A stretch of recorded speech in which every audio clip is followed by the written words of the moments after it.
you just get on? Yeah. I was just setting up. Hell So how's it going? How's it been? How you doing? I'm alright. How are you? I'm good. I oops. There we go. I Oh, found an old seriously. shirt, but it makes me feel like a sexy magician. Oh? It's like pinstripe. Okay, you can't tell on camera, but it's got like buttons down the front and it's got this like collar and like it's a vest thing, but the back is like a lace up and open. Hmm. So I was like, from the front, I look like a magician. From the back, I look like a hooker. You just need a top hat. Pretty much. And then we pull rabbits out. Or guinea pigs. Yeah. Pull my Yeah. guinea pigs out of the hat. Yeah. Have your tricks. I am setting us up a Tetris game. Hell I yeah. like Tetris. What did Michelle say? I've had this shirt also for like probably over 10 years and I've never worn it, but I always held on to it because I was waiting for the day I was old enough to actually like go out and wear this somewhere. Hmm. And now I've been old enough for like 3 years and I just forgot I had it. And I just kept it in the back of my closet. And now I'm finally like, oh my god, I can wear this. Not because I Yeah. go anywhere, but because I stream. Like Exactly. literally there's no other reason. I don't go anywhere that like require like that this like facilitates me wearing this outfit. But for stream I can wear whatever the fuck I want. So I'm like, you know what? That's oh fuck, that didn't work. Oh, you said one. Oh, there you go. Yeah, I got shirts in the back of my closet that from like concerts and stuff, and then I always forget about them. That couldn't have Because been I just right. never look there. Oh, that was right. Okay. Like Okay. I got like so many like Kendrick merch that I just never wear because there's always like in the back of my closet. I hate. See, this is why like I clean out my closet so often because I don't like having a lot of stuff. So I like get rid of like I donate clothes a lot of times. Like my mom works at a school, so like I just give her stuff to like take to her school, or like I'll just go down to their shop and donate stuff. Hmm. And yet somehow I still like find stuff in the back of my closet that I'm like, I haven't worn this in 3 years. Where did this come from? Like I just cleaned out my closet like a year ago. How did I miss this? And I Yeah. feel like this keeps happening, but maybe there's just stuff that I keep pushing further and further back that I'm like, I'll keep it, I'll keep it, and then I just never end up wearing it. But this Yeah. one I'm happy I kept because I really like the top, but it hasn't been in style since like 2005, which is like when I got it because it was Hmm. like my mom's friend's daughters like used to donate clothes to me, and so I got this in one of those and I like loved it so much, but I was like, I'm a child, I can't wear this. Hmm. And now I've like kept it for like 12 years, and I finally here we are. If I came in handy. Yeah, pretty much. It's finally like back in style enough that I can wear it too. Because I think like over like a button down shirt, it'd be kind of cute with a skirt. I don't know. Hmm. But And again, you really look like a magician. You look like someone from the 17th century. mm-hmm. They're one of those flare shirts that like flare at the wrist. Here you You're go. like a pirate. A pirate. See, I do want kind of one of those shirts though, like the billowy like shirts. I have something similar. It's on the pile of clothes behind me that's on top of my suitcase because I'm leaving in a week. Hmm. Um, but I have like a shirt that has like, but it's like blue, so it doesn't really go. But I'm like, I need to get one in white, and I'm tempted. Hmm. But I'm also like, do I really need two shirts with like big billowy sleeves? And I'm like, I don't wear the blue one that I have that often. You don't have any like just button up white shirts? Not currently. Oh, sup, Sterling. I don't know. I just don't like. I have black ones, but I don't have a white one. Like I have a black button down. That's pretty Hmm. big on me because it's my brother's old ones that I stole because he doesn't wear them. Hmm. He had two, and I took both of them because he was gonna get rid of them. And I was like, they're nice. I'm taking it. Sin is had to cancel, unfortunately, so he is coming on tomorrow. We're gonna do the stream, the Star Wars podcast tomorrow. Because we were talking about like because he's got a new Avatar thing, and that like Avatar, the company that like sells them out, basically has like limitations on like what you can talk about like in terms of like when you're streaming because they don't want it to look bad on their products. Hmm. And so he can't do like hyper political hype or controversial stuff. So we're like switching to some like more nerd stuff for a couple of weeks if we're going to be using the Avatar. Hmm. So I was like, we were talking about like we could talk about like the whether the Jedi were like all actually good or not, and like the doctrine of the Jedi, and then we were gonna talk about like just like tropes in media, and then we Mm-hmm. were talking about like we were also talking about like female traits in media, and now this is something I want to talk about tonight because we're probably going to talk about it a little bit tomorrow, but I don't know how far we're going to go into that because I think we're going to focus more on horror movie tropes.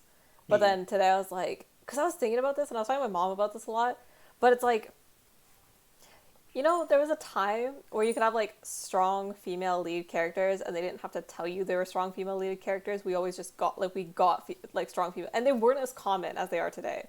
But they Mm. were also like very natural characters. Whereas now it feels like every female lead character has to tell you they're a strong female lead and that they're not Well, going to take anything from any man and stuff like that. And it's like it's so in your face that I'm like I don't relate to these characters anymore. Like I'm like I'd rather have less representation, but representation I can like relate to. Whereas like now the representation is brought like there's so many of them, but they all suck. Like there's no good representation.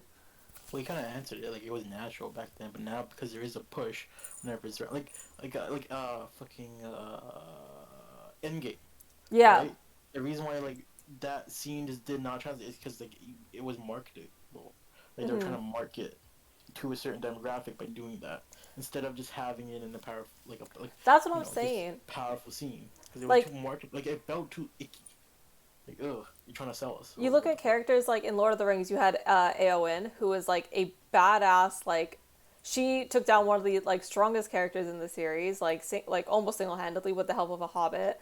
Like Hmm. you had this like very powerful like she like was taught to fight, but she was like expected to do so much less. But she took it upon herself to do more. But she didn't have to tell people like oh like you know I'm as good as any man or like you know men aren't going to tell me what to do. Like it wasn't this like hyper like feministic approach where she had to like very blatantly and boldly say it into the camera that this Yeah. is what she was. It was like you could tell because the character was natural. Like this was a strong character and this is what you Yeah. want. Like this is what this character is meant to represent, and they didn't have to like force it. Whereas now you see like characters like Captain Marvel who could be really cool like powerful women characters, but the fact Yeah. that it's like this hyper like in your face approach of like oh well you're just a man and like you that's why you think like this, and like she's like you know it's almost like I don't know, these characters then come off like less sympathetic because it's like they're so intense about the way they are. I don't know, it just and it gets so much less, it gets so much less like there's less ability for me as a like an actual woman to like relate to those characters, and I don't know if other women feel that way, but especially like someone who like comes from like the fantasy and like sci-fi genre, it's like Hmm. we used to get like characters like that all the time, or not all the time. You would get like key characters More like that, often. but like they were so able, like you were so able to relate to those key characters. But now again, it's like you have so many female characters, but like 90% of them aren't relatable anymore, and it's like, Right. what was the point of this push if now we've Right. just made like them wholeheartedly unrelatable? Right. Hello, Inspire, Hi, welcome. Sterling. Sup, nerds? Oh, sup, Sterling. Yeah, I mean, I Well, think like I don't know. I feel like with like at least the Marvel stuff, Mm-hmm. the fan base on Marvel is not. I mean, I just hate the Marvel fan base so much. Not like the whole fan base, Yeah. but the Also, very you can join the game. one. Oh, you did. Oh yeah, the like the reason why white male works for Marvel so much because that's what the Marvel fans want. They don't want like anything besides that to be like the main lead or main focus or whatever. Yeah. That's why Shang-Chi, like, you know, when that happened, all the fucking reviews were like all skewed and everything I don't because even it's know if that was like necessarily was that like Marvel fan? I think it's like the fanboy type maybe, but not like Marvel fans as a whole. Because I feel like Marvel fans, like a lot of people I know are Marvel fans and like took it really well. But it seems like the no sometimes no the it's a is lot of it? the MC yeah Oh, it's a lot okay. of the Marvel fans specifically. Like, I yeah. actually, I wouldn't just say Marvel. I'll say the more the nerdy, like, cause Star Wars is a Like the part of that really too. intense nerd types. Yeah, Yeah. Like more traditionalist of like I want things to be like the source material, 1-to-1, blah blah blah, like Yeah, where very it has to simple. be like, or it's Yeah, like the like all the people who got mad about like the new Lord of the Rings show. Not that it looks good, but the people who got mad simply because they had like a black elf, and it was like, yeah, y'all can like accept a whole like genre of fantasy, but like the minute like there's a black character, all of a sudden that's unrealistic. Like, are you stupid? yeah. Well, And but it's also like fucking there's a group of nerds that don't want their shit to be political. And it's just like I don't know what the fuck you're. How is first of all, how is a person of another color or a person who is not like LGBTQ or a person or a woman? How is any of those like political stances? fuck, I fucked And up. then Okay, we're done. like all of our shit has always been political. Motherfuckers love Captain America, but don't want politics in their Yeah, movies. right. I think people like forget how much like things are political in these type of movies, but they Yeah, like choose to ignore that side of it because it's Captain like it's America issue politics that number they agree one. with or politics that are easy to digest for most people. Captain America Um, issue number one is Captain America punching the shit out of Hitler on the front cover. The true. fuck you mean you don't want political Marvel comics or Marvel like movie stuff? It's like it's always been like that, Yeah. I think right? again it was like the digestibility of like the politics that were in these things whereas like now that like everything's kind of like the narratives around politics like at least in media are changing. Yeah, Not and like not that it's always good because I don't necessarily agree with all the time like all the political change that comes, it's well. See, here's the thing. There's so but there's I'm like always like a time people and who say place. that, who say like they don't want politics and stuff. I'm like, are you too stupid to like follow it? Because like if it's like Sorry, that was a fucking bad laugh. storytelling has always been about politics and about what's going on in real life, which if you I live in the fuck. real world, you're dealing with politics whether you like it or not. Politics affect you. Yeah, like And the so people who are people like, "Oh, I choose not to be political," and I'm like, "Dude, like that, like everything at so a you point." shoot you don't you It's just not even shoot that. them. It's like every like even that is a political statement to say Yeah, like to act as if that's not politics as well is kind of like yeah. You're basically going against this thing that like fucking separates us from other kind of animals and shit. Like the fact that we have this way of dictating each other or all this stuff. Like you don't want any of this, but it's just like I don't know. It's just so stupid. Like what do you watch movies for then? Why do you consume this type of content? What do you consume art for if it's not for storytelling? yeah, no, And for the sure. greatest storytelling and like that in anything has something to do with politics because that affects everybody. It's like a it's what relates everybody together. Yeah. It's an easy thing to make art from. So the crucial thing to make art I from. feel like okay, this can be maybe a hot take cuz I don't know how you feel about Don't Look Up, but I feel like the that movie did Don't look. so Oh, is the okay, new okay, yeah, one. I know what you're- I yeah. feel like that movie did so well because most people now cannot understand like the message of a movie unless it is like Right, blatantly pushed into your face. Like right. apparently I was talking to my brother and my mom about this, but apparently like a lot of people were upset with Jojo Rabbit because they thought it sympathized Jojo him. Rabbit. Yeah. A lot of people got mad at that movie or the whatever it was, the show or the movie, because they thought Yeah, it like and I don't know like I haven't watched it, but I know enough about it to did know you this not is watch Jojo Rabbit with us? not no, not yet. Uh, you should I watch was it. I was studying that week. It's a great I Marvel. really It's want to like one of watch my it because favorite I movies know of what the it's last about. couple years. I know what it's like. It's about. So I know better. Like I'm not that like I'm Yeah, yeah, I'm yeah. not stupid. But apparently a lot of people who watched it were stupid because a lot of people took that as like a pro Hitler movie.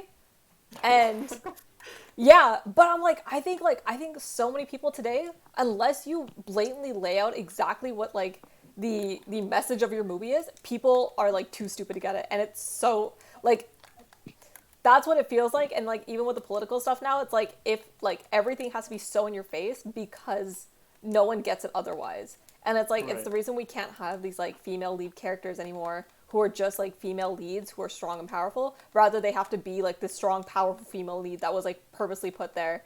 And like unless you Right. do that, otherwise people are like, oh look, like there's no like strong female character. It's like yeah, because you're too stupid to understand that like a strong female character doesn't have to just be like blatantly created in your face, right? I don't know. Yeah. That's like the annoying part of like what I find with like media nowadays. And now it's like as I someone don't who know. like grew up with like loving this type of stuff, it now feels like I can't relate to a lot of it anymore because the way media pushes it. I think motherfuckers need to get outside and touch grass and learn about it. Because people are so in their world and like, it needs to be about me, it needs to be... I can't remember what it was, but someone said something about... I can't remember what it was. I think it was like a book or something, and someone was like, yeah, I don't like it because I can't relate to it. It's like, what And the fuck is the point of art and hate media? I hate that. Because what the fuck are you relating to about a fucking, like billionaire orphan going around fucking, beating up bad guys? What's there to relate about? I was wondering what you were talking about there for a second. I was like, I don't even know what you're... And then I was like, oh, Batman. Yeah, or like a fucking Kryptonian, like an alien coming here and being the strongest man alive who's not really... Like, what are you relating to? Yeah, right? You relate Like to nothing Joker. you actually, like... I mean, a lot of people did relate to Joker, Yeah, probably for the wrong reasons, bro. Yeah. Yeah, I don't know. Oh, God, now I'm like talking and trying to play. This is awful. All goes to shit here.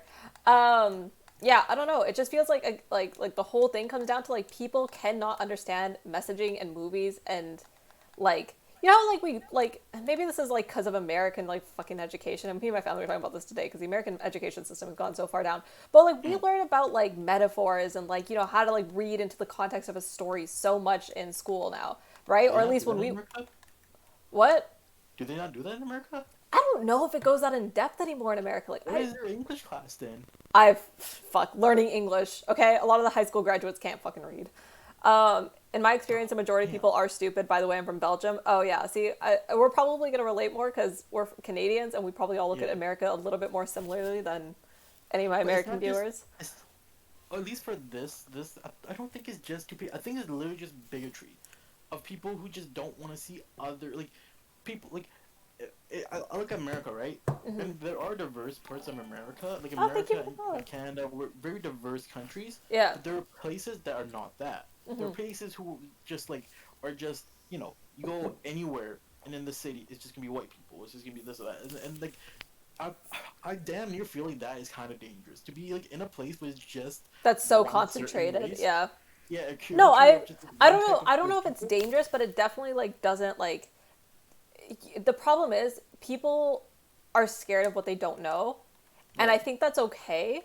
But I think if you're never willing to learn past that, I think that's the part where like, because like I think like when you're not exposed to different things, like you just never learn about it, and I think that's like that's not something that faults somebody for. Like you need to learn to like the willingness is not even there. Yeah, exactly. That's the problem. There Is are like people who do kind of grow up in those situations, but are willing to like expand by it. Yeah. There's some people who are just so wrapped up into it, and like anything that goes against their norm is just like it's just they don't fuck with it. Yeah, And but not now in a way of, and like, it's I'm funny the other way, but fuck that, like because this used to only go one way, which was like the interesting part. Like it used to be like, oh, if white people saw like any person of color in like their TV show, they'd be like super upset.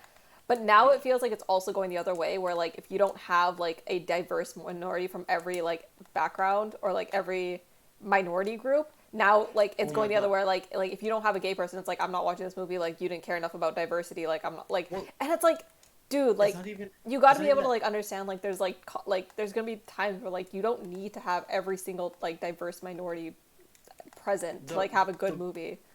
The point where I was like, hey yo, we're getting a little too carried away with this is when who's the dude that started Hamilton? I fucked up.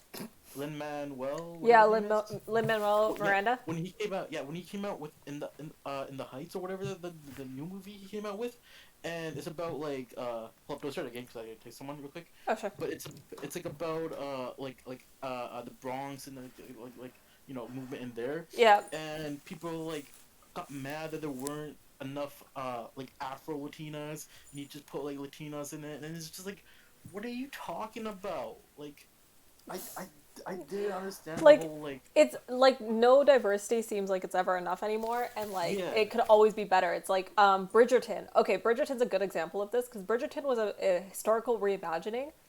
And it was like this whole idea of like, this isn't supposed to be like historically accurate, which I like, I'm like, I love seeing a period piece that we can like, have some fun with. And so I thought it was like a really cool idea. And like, I was like, oh, this show is awesome. It's really fun. And me as like, or I guess us, because as South Asian and Asian people in general are used to not having our diversity shown on screen. I'm sorry, whatever people want to say, like Black people can say they don't get screen time in which they don't compare to white people, but like Asians and other ethnic minorities compare minority, yeah. like get even less than that as a whole group, right? Like the two major groups that you see on TV are black and white, and it's like that's Yeah. so it's like for me, I like watched the show and I really enjoyed it. I thought it was really cool historic reimagining. But then there's Yeah. people making critique videos on the diversity of like their cast, being like, oh well, the only like characters in it are like you know the only like dark skinned black woman was the older lady, and the queen was still light skinned, and like Right. the aggressive dude was a dark skinned guy, and it was like, okay, they literally had a light skinned dark skinned woman, they had light skinned and dark skinned men, and it's like you got like 4 5 like good characters in there that were like and like two like there was like you know the main female girl's family and the main guy's like family, and it's like those were your two main families. Like you didn't have a whole lot of extra room to like make a bunch of other like unless you want somebody from every shade. But then it's like but like no other group of people also got like there was no East Asian cast in it and there was no South Asian cast, but no one made a big deal out of that. It was like this whole thing of like Well, 'cause we people focus on certain on groups. themselves a lot. And, Yeah. like, you only want to fight for that certain because a lot of people who are want to say like they're activists or they're for equality aren't for equality. They just want They want their group to have equality. yeah. They want their like Yeah. which is fine if you want to focus on like your group's like rights and stuff like that. I am totally cool with that. Like you want to advocate for your people, I'm fine with that. But then you also have to understand that like when other groups, because it's like, oh, if you're like a person of color and you don't like when recently there was like a big there was a what was it there was a synagogue, I think, that was attacked by like a group of Arab people. I think it was in Israel, but there was also ones in America that happened.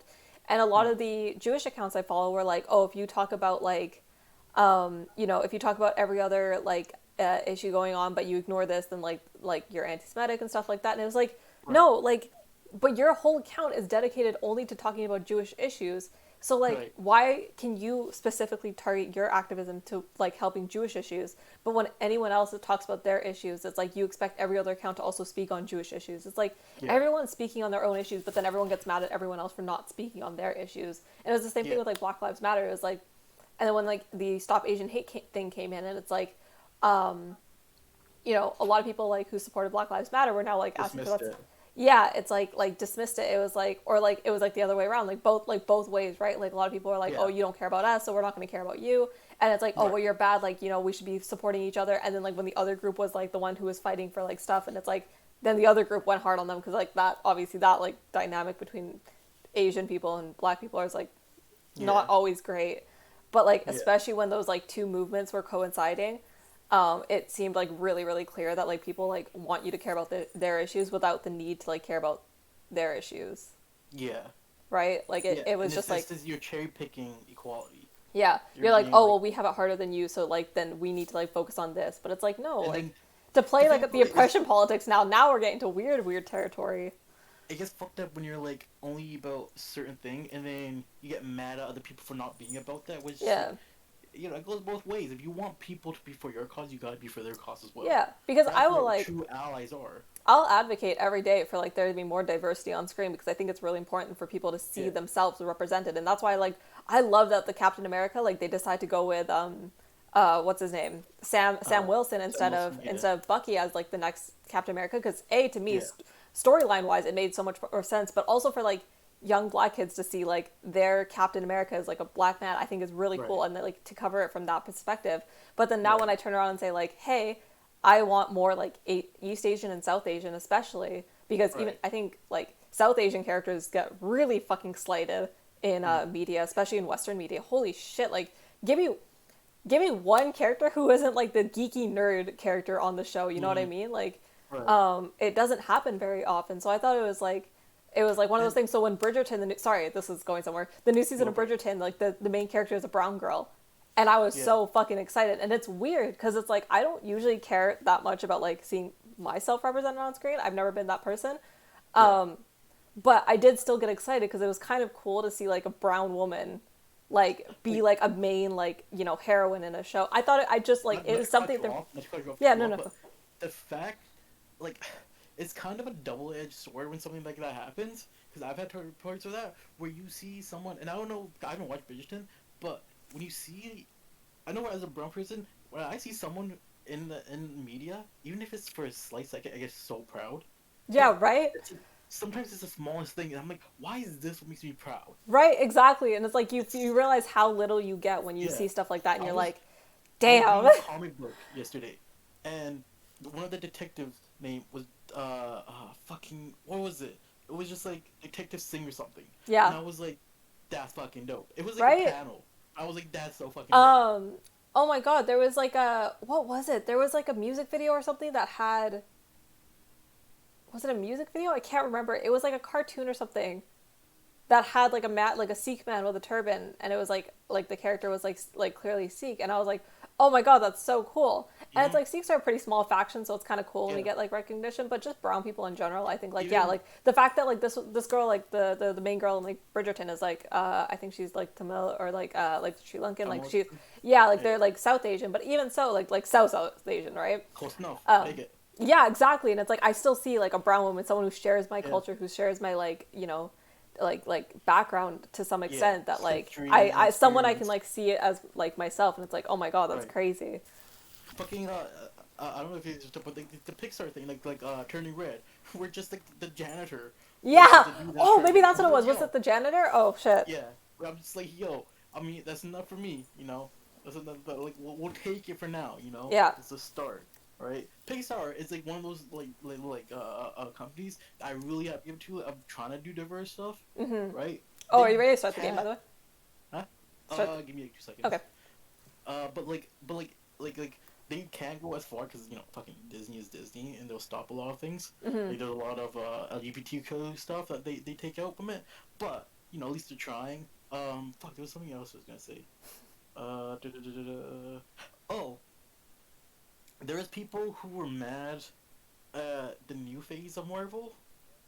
Oh. And they complained about certain things like, oh, pacing is bad or the villains are bad, and I'm like, I don't think Marvel's ever been good at those two things. And I don't know Uh, if they're really noticing now. Like some movies are, but I I think they like always Marvel's had a villains. I'll give problem. them that. Yeah, for me, Marvel's always had a problem with villains, right? It's like the Really? big ones, like Thanos is cool, blah blah blah. But like think about Iron Man, right? Were any of the Iron Man Oh, you movies know what? That's besides fair. They have like like maybe the first one? I Probably like that, right? I take it back. Marvel has like five really good like villains, and then the rest like you just are just super I just forgettable, and that's why I'm like, yeah. oh no, Marvel villains are great. But then I realized that like literally all the No, sucky ones I just forget. yeah, it's either like a clone, like Black Panther. It's just an evil version of Black Panther. Same thing with Ant Man, right? Captain America is damn near just throwing Hey, himself shut at the fuck up! people. I like Killmonger. Okay, don't touch that one. I love Killmonger. But like, there's like, I don't know. There's not a great push. So for me, it's like, okay, they've always had that problem. Why is it now? And I'm like, is it just because the phase four is the most diverse phase? Like, I don't Sometimes you start understand to what. wonder about like yeah, like are people just What's now yeah? like complaining a What's little the bit true more? intention of their complaining? But Because I what? also think Marvel does itself a disservice because like other than I haven't watched any of the I've well, okay. I've like kept up with, but I haven't watched like the other Marvel shows, but the only one I watched through was Captain America and Winter Soldier because I love those Right, two characters. Like I love Sam Wilson throughout all of Marvel, has always been one of my right, favorite characters, and then obviously Winter Soldier, right? Some of the right. coolest characters. And I was like this is going to be a good show. And that was a really good show. And it handled the political piece really really well. Right. But then like you look at something like WandaVision and it's like parts of it felt really flat, and it's like I feel like Marvel screws over their own diverse characters. Like you take like your female Yeah, characters and you've made them like almost unlikable, or like you yeah. make them do things that like are unenjoyable or unpleasant to watch. And it's like the Yeah, same thing with Captain Marvel. Captain they Marvel kind of could did fuck up Wanda. yeah, and it's like Wanda these became could kind have of been like ugly. super Yeah, cool, like really awesome badass characters that we could have like people would have come to love, but you had to push the like narrative part so hard of being like we are strong female characters and we're going to take on the world, and like we're so like it was like the pushing hardcore of this like one piece of rhetoric that made the yeah, characters even more unlikable instead of just making those characters actually good characters, and then you would have yeah, had good female representation. But it was the fact that you were almost tokenizing the female characters as yeah. like, oh, this is like female representation, strong female representation. And it was like, It's like they look at that as like the only thing they really needed to sell the character, so yeah, they fell flat with everything else yeah, that you exactly. would usually go with.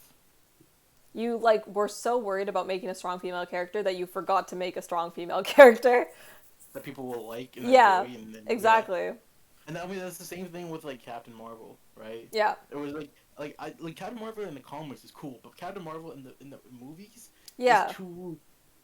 I hate using it too woke, but too trying to be woke, trying to be Yeah, this. like the Where, hyper. yeah, But again, like why were Winter like in Winter Soldier and Captain America like that show like why weren't those characters hyper woke? Why was it only like our female yeah. characters were made to be hyper woke? And it's like were we I okay think it's making literally that of being like, like oh, you with screwed Captain over your own. America, we gotta make it good to sell it, but with something like that, they were just like, oh, it's women. That's Yeah, enough for us women to will sell it. watch We're just women, and not. it felt like that Yeah, was like they were hyping on the fact that it was women and that the people will watch it for that reason right, alone. And it's right, like Sam Wilson had a very political role, and his idea of like being like the therapist character of like talking down like the like terroristic characters, right? right, And it was really cool, and he handled that side so well, and they gave him such like a depth of character there. But right, like, why did we do that for like the male character in that show? But like the right. female characters couldn't have We that just same felt that. understanding. It was just like the only thing that was like the depth of like Captain Marvel's character was she's this strong female character, and she like takes no shit, and it was like, but then she was also kind of shitty to everyone else. I don't know. I didn't Why did really enjoy her all the character. original Avengers get, like, well written, well, like, thought out things, in a Black Widow just flat on the face? You know? Hey, Like, cause no, you know what? No, fuck off. Black Widow did it right. you like the movie? I loved Black Widow, and if you Ah, I feel like here's you my are thing. so wrong if you don't like No, that no, no. movie. Here's my thing about Black Widow. Sorry. There wasn't enough Black Widow. I feel I like but I liked that. I feel like we got so much backstory, we got so much depth, like the depth of if you're character. gonna give her one movie, if this was like a second Black Widow or third Black Widow, but you're giving her just one movie, and you're not gonna let her take most. Like, listen, I'm not the biggest Scarlett Johansson fan, but I am a Black Widow fan, and I'm like, that was kind of just ooh to me, because I was like, just give me Nah. a good ass badass Black Widow But the movie, thing is, so you can show how badass she is. all we've seen throughout all the Marvel movies is her being badass or her like doing like stunts and stuff.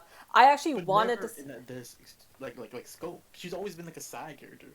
She has, Right? but I feel like I actually like as like for me seeing her character, that was like what I wanted to see from Scarlett Johansson's character. I wanted to Right. see the depth and range. I didn't want to just see more badassness. Like I don't need to just see women fight and like be No. aggressive or like be like I would have liked more of all of that.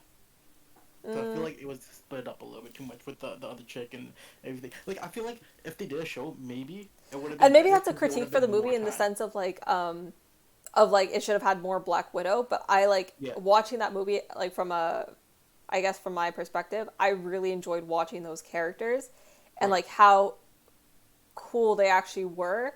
Like Yeah. because it didn't have that aspect of having to be in your face like we are women and we are strong and we are going to like it wasn't the like punch you in the face, knock you over the head with like the that piece of it. And I think like and maybe this sounds like really shitty, but I hate like I'm a feminist, but I hate the hyper feminization of like or feminist rhetoric that comes into like movies because it deters people from wanting to like enjoy it. Because like from my like me as like someone who is a feminist, I can't even watch it because it comes like across cringy. So anyone who's not even like as like feminist as I am is going to Right. watch that and Right. be like completely turned off from it and shit on it. And it's like now you're making the cause worse because now you're just deterring people altogether because they're like, oh, look at these like feminazis and stuff like that. Yeah.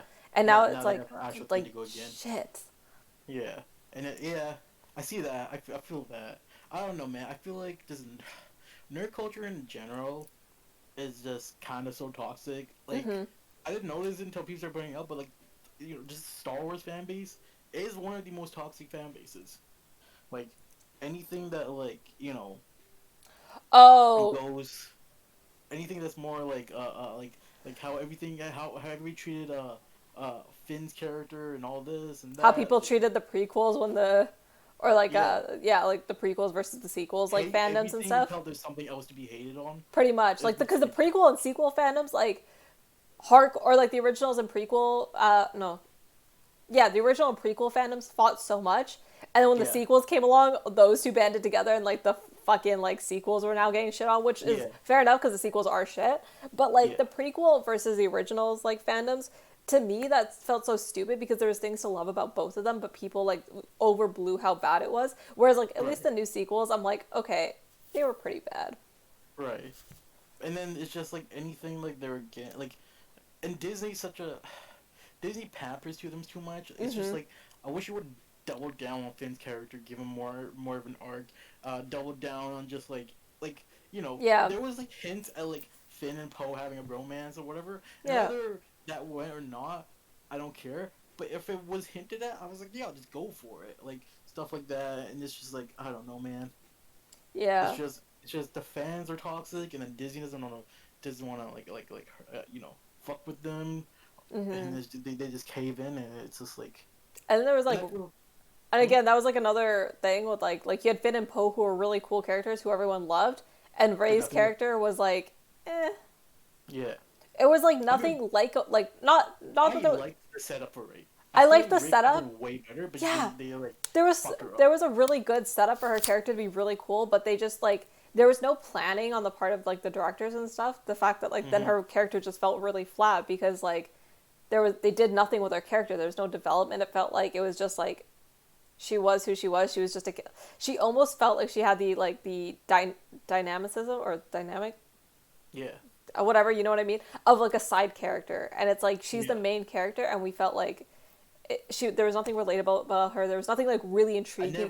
There was no after intriguing. All 3 movies, you don't really love the character. Yeah, exactly. Like you don't fall in love with this main character, whereas Yeah. like people like Finn and Poe, who were like side characters, people fell in love with because they were given something to fall in love with. Whereas Yeah. like Rey was just made as this like female lead, and like that's all she needed to be. Like that's all they needed to give her was like, oh, she's a female lead. That's all she needs. And it's like no, how we did want like good female characters. Like I want you to put work into creating these characters. How did the prequels make us be so attached and love to the villain? And you couldn't do it with this. Like, we love Anakin, even though we know what Anakin becomes. Yeah, exactly. Right? Or by the end of it, even though he fucking murders fucking children and all this, we're still like, yeah, Anakin was cool. Yeah, but we love the good Anakin character. still. Like exactly. Yeah. Or even, Right? but again, the originals and the prequel, and the prequels. We had Princess Leia, who was again, she was badass. Like she was super fun. People love Absolutely love her. And sure, she was like, but she also like the thing is we didn't have to destroy her feminine side for her to be cool and likable, and she like could still be like kind of princessy and kind of like but it didn't make her. Yeah. She introduced as like a princess, and by the end she's like fucking running the show. Yeah. And everything. Yeah, Luke is out there in the trench, but nah, she's in the background pulling strings and shit. She's Exactly. out here. And but she was also like, and then her mom was like the same type of character where she was like a political leader who was very intelligent and very much knew what she was running. And again, we loved like the character. Well, not everyone did, but I loved like Queen Amidala's character because she was very like strong, very like powerful without having to say it because she was just a political leader. She took care of like the places like she did what she had to do. And I love like the battle scene where they're all fighting the monsters. Like she was like, it wasn't like the hypersexualization of that character, but like it was still like cool and sexy, but like she was still like fighting. Like I don't like she was like those two characters. Like I love both of them. Like I treasure those characters so hardcore as like a Star Wars fan. Yeah. And it's like I didn't need this like they were just such good characters, and it's because I think you weren't trying to make a female character, you were trying to make another good character, right? Yeah. And I think like sometimes now with like, I don't want to say woke media because it sounds cringy and stupid, but woke media is like sometimes now all they feel they need to do is like put a female lead, and that's all they have to do to make it a good like a character, right? Like it's like, oh, it's just a female lead, we're good, done. Like don't need anything else to that. But it's like, but we still work on making like good male characters. But like, I want to go back to the point where we were just making good characters, and some of them were female, some of them were male. Yeah. And it's like I'd rather have That's the thing. I think people want. We want diversity, but it to be natural. Don't force it down our throats. But Yes. it's just like don't. It's not like oh, go out and look for these diverse characters. It's just like don't go out and look for the normal cis white male character. Yeah. Like we don't just need you to go out and look out for the best candidate. And if the best candidate so happens to be a black person, a gay person, or this person, or that person who doesn't really fit what you necessarily wanted, that's okay. Yeah. Not every character needs to, because what happened was it was just like Hollywood was racist and was just like, hey, we just want white males as our lead, right? That was the whole MO. We just want that to go away and just pick whoever's the best for the job. pick them. Yeah. You know? If it happens to be a white male, cool. If it happens to be someone else, cool. Pick them, right? It was also like this whole thing of like no one could play other type of characters, and like this didn't really happen as much with the races because like obviously in that case that it's hard to like do that, like switch characters out when they're like different races, unless like it's like if it's not based on a historical character, then it's fine, like you should be able to like switch out most characters. But Yeah.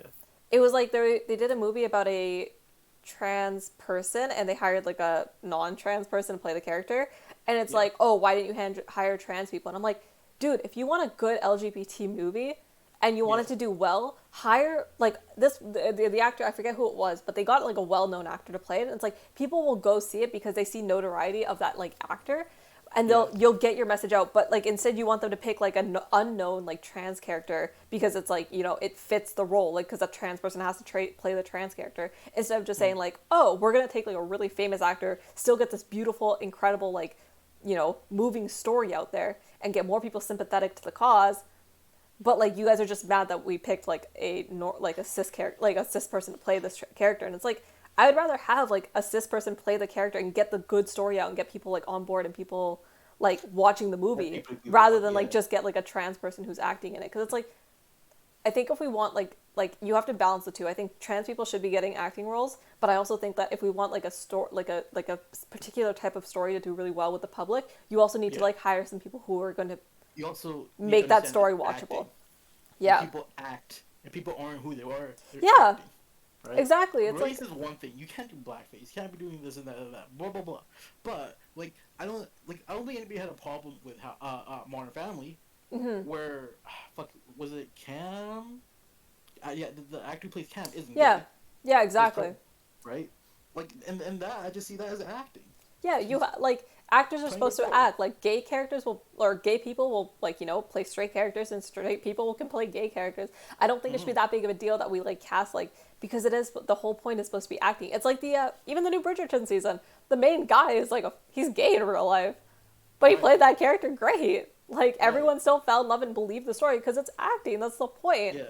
And you don't need to have like the direct representation, because it's good if like minority status people are getting roles. But I don't know if I want that to come at the expense of a good story, especially if the story has a message that you want people to hear. Yeah. Right? Like Modern Family, like people love the gay couple on there, and it's like the Scarlett Johansson instead. Yeah, that's was it Scarlett Johansson? No. The one was the Asian family, but I think she also did a trans character. Someone commented. No, I know, but I think you're thinking of the Asian incident with the ghost movie. Yeah, no, she did another movie. I think she was actually the trans person that I'm talking about. Yeah, so she's done a couple of those. She just fixed everything that isn't her. Pretty much. But I'm like, in the trans case scenario, I'm like, dude, she's a really known, well actor, and it's like, a trans person can be anyone. Like, I think this is fine to like let her play the character, because it's like, why shouldn't we? Like, she's gonna get that story like a lot more out there than any trans person you hire for this role. Yeah. There comes a line, who can play what in movies, who can voice what in cartoons, who can draw. Logical arguments can be made in any of these. Oh, good. Sorry, you reminded me of another one. You know the show Big Mouth, the cartoon on Netflix? I know of it, yeah. So one of the main characters, like one of the young girls, is like a black character, and I think the person who was voicing them was either not black or like a quarter black or half black or something, and the person stepped down from the role for season 2 because they're like, oh, I don't feel comfortable.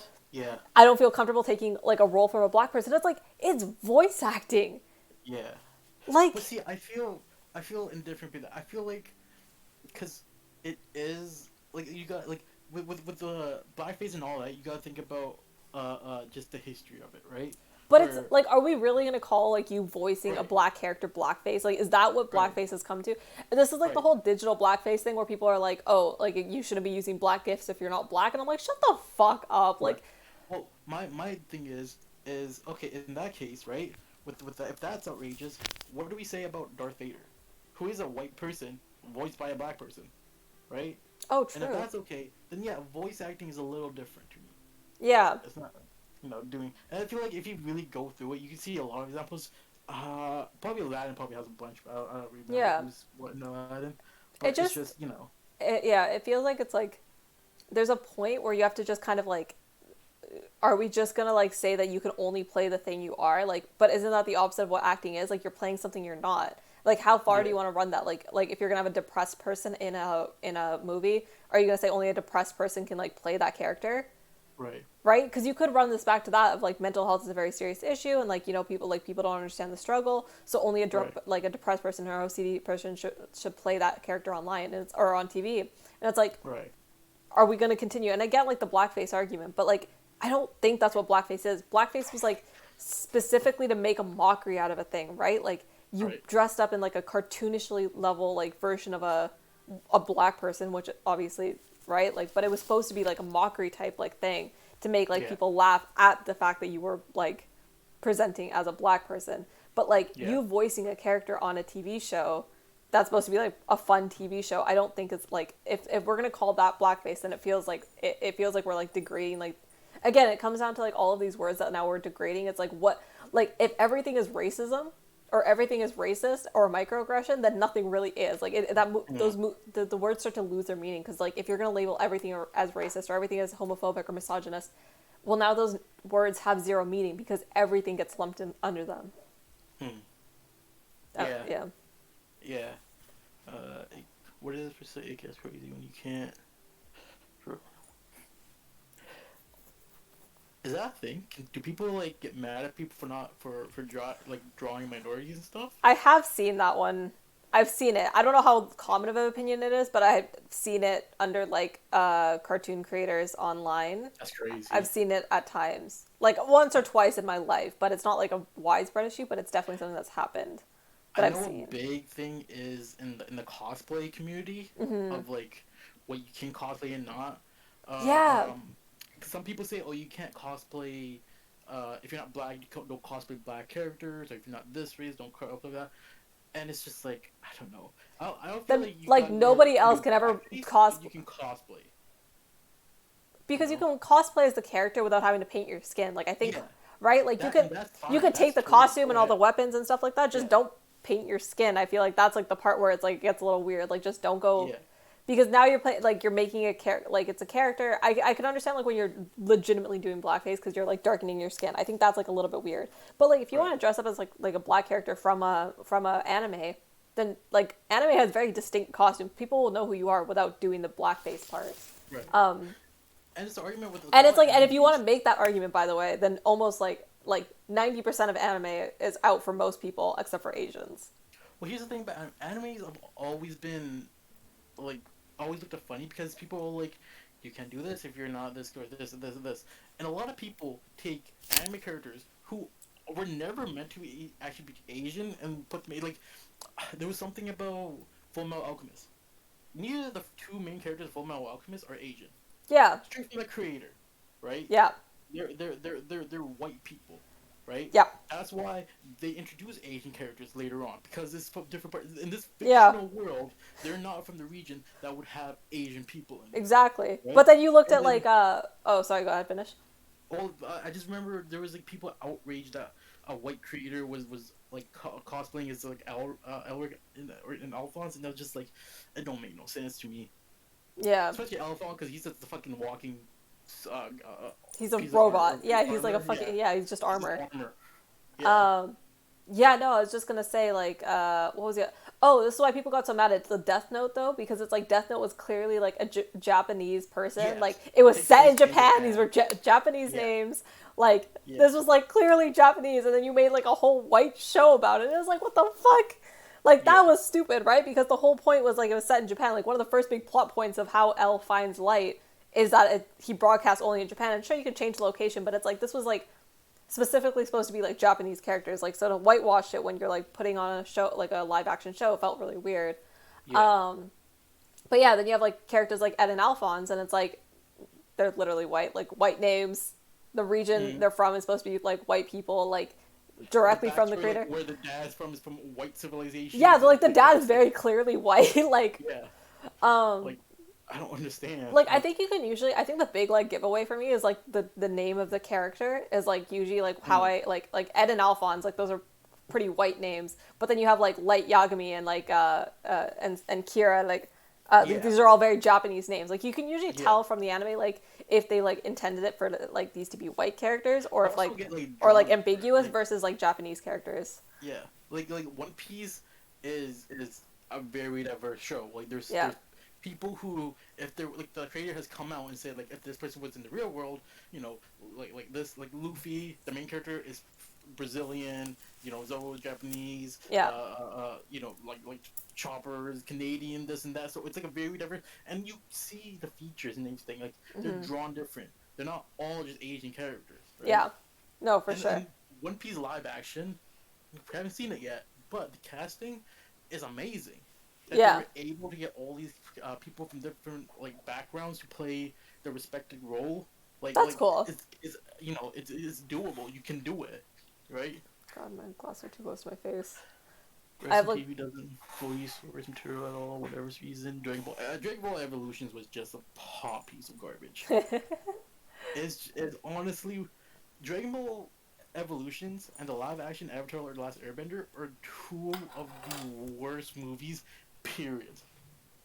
Like, not just even adaptations, just movies in general. Trash. Too many wires in my Nothing desk. redeemable at all. Yeah, but oh god, what were we talking about? What did you say? Oh, I'm in the art community. I've seen it a fair amount. Okay, yeah, I haven't seen it a lot in like art community just because I don't run in it. But like with movies and media and stuff like that, I think it's like, I don't know. It gets like really weird when we start to like say like only this group of people can play these characters, because it's just like now you're excluding a whole like. You're either excluding like trans people from a lot like minority group people from a lot of roles, because you're saying like, well, if we can only play roles that we're like we're similar to or alike, then you're now every minority person, like if these shows are like, you know, predominantly not minority, well now you've just excluded a whole group of people from ever getting cast. And then on the other hand, it's like you're saying like if we want these stories to get more notoriety, like we can't hire like you know major A-list actors, because unfortunately like a lot of them are, well not unfortunately, that sounds mean, but a lot of them are like, you know, majority status people, like, you know, male or white and all these type of things. So now it's like you're saying like these stories will never get like the notoriety from these A-list actors. Right. It's like it's a double-edged sword when people start to push that narrative to me. Right. Yeah. Never. I mean, the West. Yeah, I probably shouldn't adapt anime and stuff. I feel like, I mean, it can be done if you just. I'm gonna be honest. I'm against all live-action anime. Anime is meant to be anime, and whenever we try to make it live, like anime, the draw of anime is how used to be cool. all, but not all. Most, yes. Yeah, but I feel like to me the draw of anime, and like unless it's like maybe like an anime that's like can be adapted, but like anime is supposed to be so large and incredible, and like because the art style allows for it, right? Like when you have like a drawn art, like instead of like a film art, you're allowing like so much more like what's it, like dynamic movement on screen, because you don't have any limitations of like, you know, the real world. So like in that case, like anime is really cool because it's a different medium, right? It's like painting with oil versus, you know, painting or like drawing with like pencil. It's like they're both beautiful. Was specifically that art style. It's like both are beautiful, but like both are adaptable to like different type of things, and both are going to look good in different types of things. So for me, anime is like a very like the art form is like it creates part of the story, right? Because you have no limitations with it. Goofy live action. Yeah. You know? Like I'm you know, not keeping One Piece up, but like the main character of One Piece is a rubber man that stretches. Yeah. We try to say that live action, like so much of what Luffy does is so anime-esque that like I don't see how they're gonna do it in live action. Yeah. Right. Or even like Dragon Ball was one of those things where I don't see this ever working. Yeah. Because it's so anime-esque, right? Yeah. Like Death Note, you could have probably kind of done it, which like because like the only like thing was like Ryuk was the only character, like the only thing that like was kind of like crazy there, right? Like was the two monsters, but you could easily like I will give the live action, the American live action adaptation had one great piece, and that was Willem Dafoe as Ryuk was really fucking cool. Like that they did that perfectly. That looked just like the monster that I like, you know, what you would think that monster would look like in real life. Everything Yeah, it else shouldn't have that gone. the rest of the thing should not have existed. I think they should have just dressed him up and let him like do some character bits. Right. But that was like the only good part. But it's like that movie that show actually could have been adapted really well, but the fact they just didn't, right? But it Right. didn't have so much like reliance on the anime art style that it like couldn't be adapted. But like stuff Right. like even Full Metal Alchemist or like any of the really big like intense like animes, I feel like you shouldn't be adapting because it's like the whole point is like the art form allows for like really intense things to happen on screen. Yeah. I mean, even in properties like Star Trek Picard, which introduces new characters, it's still hot trash because they don't know how to write good characters. I haven't watched Picard. I don't watch any Star Treks. Star Trek was never my thing. Really? Yeah. Oh, my I dad's a just big never Star Trek experienced fan, so I it. grew up on some of the Star Trek. Like I watched all the old ones, and I like the two new movies or the newer movies with what's his name, Chris Pine. I really like Mm. Chris Pine as like Captain Kirk. He did a Mm. really good job. So the new movies, like if you haven't watched any of the old stuff, like and you just want to like kind of like know the storyline, I would suggest watching the Chris Pine movies because they were actually really good and they were really cool and well done. Mm. But I like watched a lot of the old Star Trek just because my dad's a huge fan growing up, so we watched it with him. Right. Yeah. No, Um, Star Trek is one of the things I never got into. yeah. There's so much out there I never knew where to like jump in. You might check out Angry Joe's review of new Halo and Star Trek Picard. In season 2, they time travel to 2024 to fight ice. Exactly what we wanted in Star Trek. Oh lord. God damn.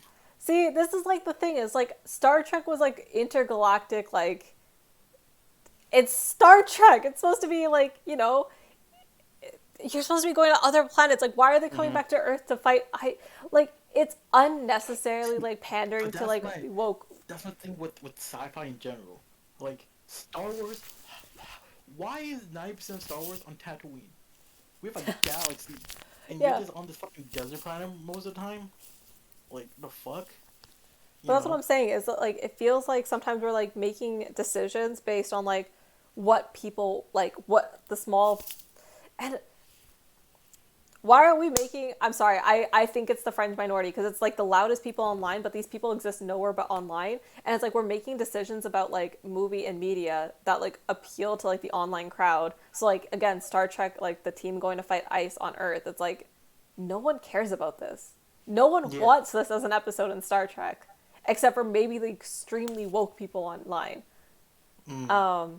But it's like I don't want to see like you could make a and again this goes back to like the first conversation we had. No one can understand messaging anymore. Okay, unless it is directly in your face what they are trying to say, people don't understand it. So like Star Wars when it was an incredibly political movie. Incredibly political movie. It was supposed to represent real world things, and it was a commentary on a lot of real world issues and wars that were happening, and yet it was well done, and it didn't need to be in your face. It didn't ever make specific reference, but it was a really good way to show like political issues in a movie without. But then like now it's like every time we have to make political messaging in a movie, you have stuff like Don't Look Up, where it has to hammer you over the head with a point.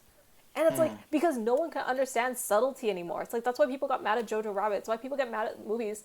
And they're like, because no one can like look deeper than like the surface level of what the movie is telling you. And it's like, no, there's like 7 layers deep, but no one knows how to analyze like media anymore. And so media has been forced to like be dumbed down because no Yeah. one understands how to like see past like the just, like Star Trek was also political.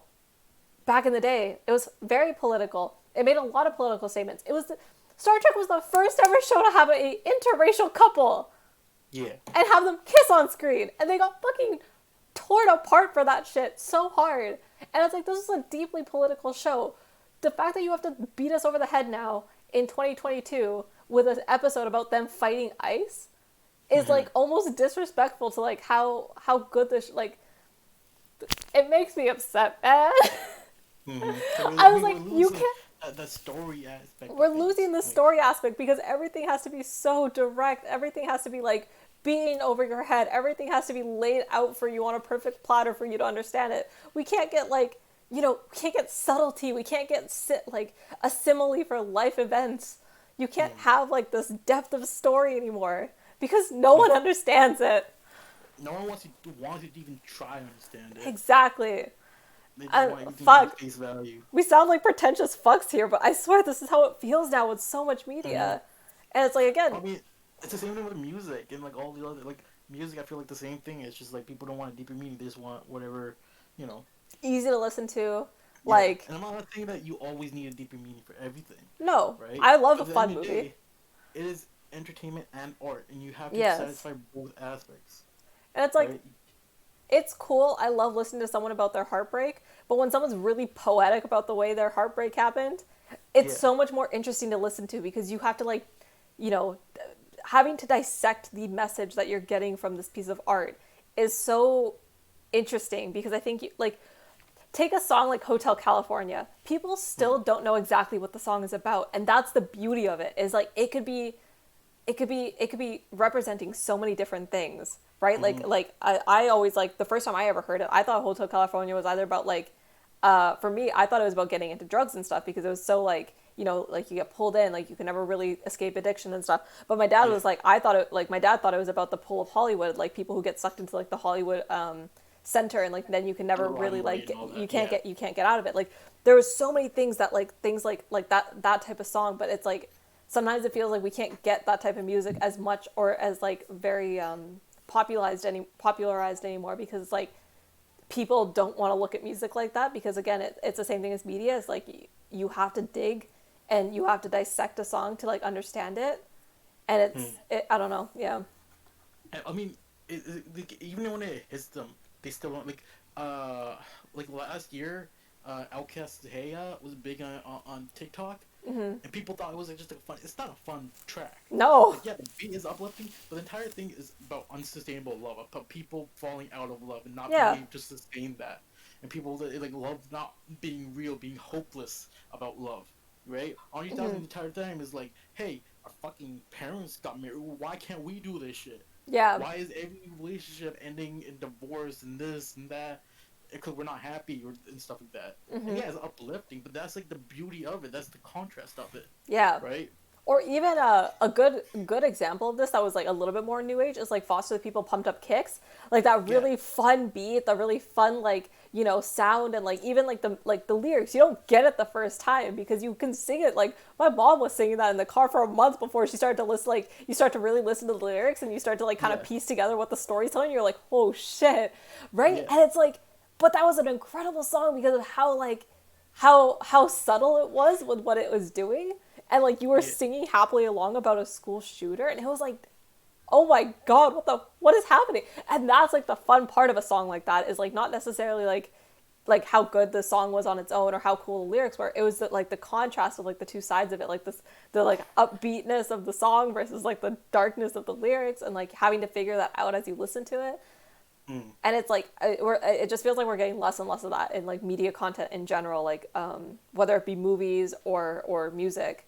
um what was that? Take Me to Church, like that. That also, yeah. it was all over the radio, but people Yep. never knew what that actually, like, was about. And, like, I don't know, like I'm fine with people who don't care for a deeper meaning, Hmm. but to dismiss it and be like, I don't know, it frustrates me when, like, that gets thrown to the side, when Hmm. the art aspect gets thrown to the side just more for the entertainment purposes. Yeah, because entertainment is good, and that's, like, that's what everyone's trying to do in, like, in Hollywood or in the media industry. Yeah, You're always trying to entertain people because that's how you get because people that's where the in. money comes from. Yeah, but, Like, like, you people who need it are to sustain it. yeah, but people who are, like, really passionate about it also want to work on, like, the part where they, like, they want to get their story out there and, like a message or whatever they're doing. Like, Yeah, there was a reason behind what they were creating. And yeah, yeah, again, like, yeah, the Take Me to Church song was a great version of it because it was, like, this, like, very biblical sounding song, but when you looked into the lyrics, it was completely antithetical to what it sounded like on surface level, right? mm, The surface, you could read those lyrics surface level and very much be like, oh, this is like a church song almost. But then, like, you mm, start to kind of dissect, like, the different lines that don't fit, and you start to realize, like, how they all interplay, and you're like, oh, the story is actually completely opposite to what you would immediately think yeah, of that song. And I think yeah. that's, like, again, it's like that's the cool part of it. The amount of times that I'll And be it's at, like, not a that these. party, Oh yeah. or I'll see a video in, like, of the club, and they're playing, like, Kendrick Lamar's Swimming Pool, and talk Yeah. about drinking and taking shots to it, when the entire fucking song is about, like, why are we drinking? Yeah. Some people get addicted to this. Some people want to be popular. What's the real reason that we're drinking? And Yeah. they're all just taking shots, and it's kind of hilarious. Yeah, it's Of, like, like you And it's like, it's someone's fun to like saying get, this message, you're just ignoring it. because I like Swimming Pools is probably, I would say my favorite Kendrick Lamar song, just sound wise and lyric wise. Like Yeah. it's the only one, like only Kendrick Lamar song that's on my like daily playlist. Because I have like a Yeah. playlist that's just of songs that like I never get sick of that I play in the car all the time. And that's like the only Yeah. like Kendrick Lamar song that I happen to have on there because I just really like it as a song. But it Right. even for me, it's like the first couple of times that I heard it, I was like, oh, it's a fun party drinking song. And then I started to listen to lyrics and I was like, oh, that is not what this is. Mm-mm. Right? Mm-mm. It's about overindulging and all that, and it's just like people never. Oh, take 2 seconds. You just like listening to the lyrics, and you'll figure it out. It's not even like a hidden meaning. Yeah. Literally, what the lyrics are talking about. You know. But you still have to like look into lyrics to hear it because I think like sometimes like we like look at these things and like we get like the the surface like read again like take me to church or even swimming pools, like you kind of just like listen to like keywords and that's all you want to tune into, and then it's like you have to actually like kind of search through the words to find like the actual message of the song. And even that sometimes it feels like, and it's not that these songs aren't popular, but they're not popularized, if that makes sense. Like these aren't the songs that are winning Grammys. These aren't the songs that are playing on the radio like constantly. These aren't the songs that like go super hyper viral and stuff. And Yeah. it just like, it feels like that's the part that we're missing is like with media and stuff. It's like the really good movies sometimes don't get the notoriety that they deserve because it was like, oh fuck, what was it? Dune. People who love Dune really got it, and especially Yeah. people, because a lot of those people read the book too, and it's like people Yeah. who understood Dune, and I haven't read it, I haven't watched it yet, Yeah. but my brother obviously talks about it a lot, and like I think 2 family members have read it, and I'm trying to start to read it. But it's like it was one of those movies that was really really deep and powerful, and people who got it, and I think the reason it didn't do as well as it should have is because people like couldn't see past like a surface level movie. Dune is one of those. I'll give. It's half that and half of Dune being such a big story that the movie Didn't could do. not be a full movie. Yeah, no, that's It fair. was literally just the beginning of a movie Yeah. that took 2.5 hours long. And I Yep. like Dune. I do like it, but it's like You can if you're understand the going people there who to don't watch- get it. Yeah, if you're going to the movies and like, what movie is it out? Or Dune, let's go watch Dune. You're gonna be disappointed. Yeah, Because no, you're that not gonna I get can a understand full that part of movie it too. experience, Yeah. Right? It's too slow for like a theater movie Yeah. for people to just My go only walk gripe into. with Dune is that it is a movie. If Yeah. it was a TV show where they had more time to flesh out stuff. Yeah, because they're I would doing a be second one, but I think it's too long to wait for like a second one. You Yeah. need something. It should have. I can agree with that. I can at least. It's like watching like 3 episodes of a 12-episode series and then having to wait another 2 years for the rest of it. It's just like, Yeah. nah, right? I do Um. like it, but yeah, like like I can understand why people don't like it, but yeah, it is very political. Like the Yeah. entire thing is a political setup of how politics in this world work. Yeah. Like what's the power dynamic? How is that being shifted now? Who's in control of what? Who's behind the scenes and everything? Mhm. Right? There isn't like a hero's journey to it. It's Yeah. like just the beginning of that hero's journey. Star Trek, Discover, and Picard, their interviews say everything. It's all message, zero on crafting a good story. The last few seasons, Doctor Who hired writers who had no writing credentials, had never written for TV before. Why? And was that the Doctor Who seasons where like they had a female lead? See, sometimes it feels like There was media a is like Doctor Who. specifically slighting female characters because it's like as soon as you get a female character, you feel like you can give up on everything else because people only watch because it's like a female character and that's all you need to make it a good show. And like now, so female characters are getting slighted so hard because it's like as soon as a show thinks that like, oh, we put a female lead, people are gonna love us now. We don't have to put any effort into making a good character or a good story because like people will just love us because we made a female lead. And that's why I feel like media more than anything is like slighting minority characters, especially female characters, at least from my experience, get slighted so fucking hard. Or the new Lord of the Rings show where it's once again writers who have not created stories before. Why are we putting so much money and literally inexperience? Yeah, like Lord of the Rings has so much you could do with it, but the fact that like they did what they did, like, and I was really excited for the show a couple years ago because Lord of the Rings is like my all-time favorite movie series and book series. But the fact that they like, it looked like it had so much potential and now it like feels like, I saw I saw some of the characters and stuff like that. It just seemed, it looked kind of cheap to me, like the outfit, the design and stuff like that. I didn't love how it looked. So I'm not sure how to feel about it anymore. I'll still watch it when it comes out, or I don't know if it already came out. Maybe it already came out. Oh yeah, it's come out. Yeah. Yeah. It's still... but I haven't watched it yet because I just have no interest because it just didn't like do anything that intrigued me. And like Lord of the Rings, is like beloved to me. You'd think I'd be so excited to like watch it right away, but Right. I saw like the previews and I was like, it looks fine. Yeah. It's like, why are Yeah. we putting so much I'm into like like? so mixed about it. It's just like, Have you watched it? well, it's not out. It's still in production. Oh, it's still in production. It is okay. Yeah. I wasn't sure. But like, I don't think we need it. I don't think the Lord of the Rings was that long ago that we needed an update version of it. I would have liked if they continued making more things in that world, like they did with the video games and expanding the world, Lord of the Rings, right? But I'm just like, I don't think we need this, you know? Yeah, I just Just, like it. Yeah, We I do don't- the Hobbit. yeah. Right? We don't have a good Hobbit adaptation. We do that. The Hobbit was. I was so pissed. Okay, fuck off. Yeah. That the book is so short. It didn't There's need to be. aspects of it I like, but overall, it's Yeah, not there was that like 3 or 4 scenes throughout the whole series that I was like, this is because I've read The Hobbit, and like when I read the story, there's like 3 or 4 scenes that are in the movies that I'm like, oh, this is exactly how I pictured it when I was reading it. That was really cool. One of them I know was the scene where they're getting chased by the orcs up the tree at the edge of the cliff. And then the trees end up on fire. That scene was like perfectly done because I like when I read the book, I was like, this is exactly what I pictured. And then the same with the dragon, like when he actually meets the dragon with Smaug and stuff. That scene I also like really like was like, oh, this is really cool. Like I love the way that they've designed this and made this. Other than that, like I didn't care for the movies that much because it felt so drawn out and it felt like it was so useless, and they made 3 movies for the sake of like money, and it wasn't for like anything that like actually was like a good story because The Hobbit was so like clean and simple. Right. At least in the way that it moved, right? Like it was very like the story progressed very smoothly, and it just felt like the movies didn't do that. And they did so many things that were just unnecessary. Like I love Legolas; he's my favorite character in Lord of the Rings. He didn't need to be in The Hobbit. It was stuff like that. It was like it was all marketing. And it feels like the same thing with the show is like it's just another thing because like they know like Lord of the Rings fans will watch it, but it doesn't really matter how good it is, and I'm like, I just don't care to watch anything that like ruins old favorites of mine. It's like Star Wars. It's like the new. I refuse to acknowledge the sequels because it's like I love Star Wars, but the sequels are so bad that like I just ignore them altogether because I'm like I don't care. Like I love Star Wars. It's gonna be. Palpatine did not need to come back. What the fuck? Yeah, exactly. Like it was just so stupid decisions on like you were trying to capitalize on people's like sentimentalness towards old characters like like Legolas, Palpatine, like all these characters who they'd bring back for no reason. It's like they don't need to be there. Yeah, and there's like good ways of doing it. Like I do like Luke Skywalker in Mandalorian. Yes. Right. Yeah. But there's like. But it makes if that's your sense. whole thing, yeah, that makes sense. They tied it in Like, so you well gotta fit too. it. Yeah. Right, and it just If like it fits, it fits. it If it fit- doesn't, don't force it. don't force it. Don't do it for the sake of like people are sentimental and will watch because it's like, oh, we love these characters and stuff.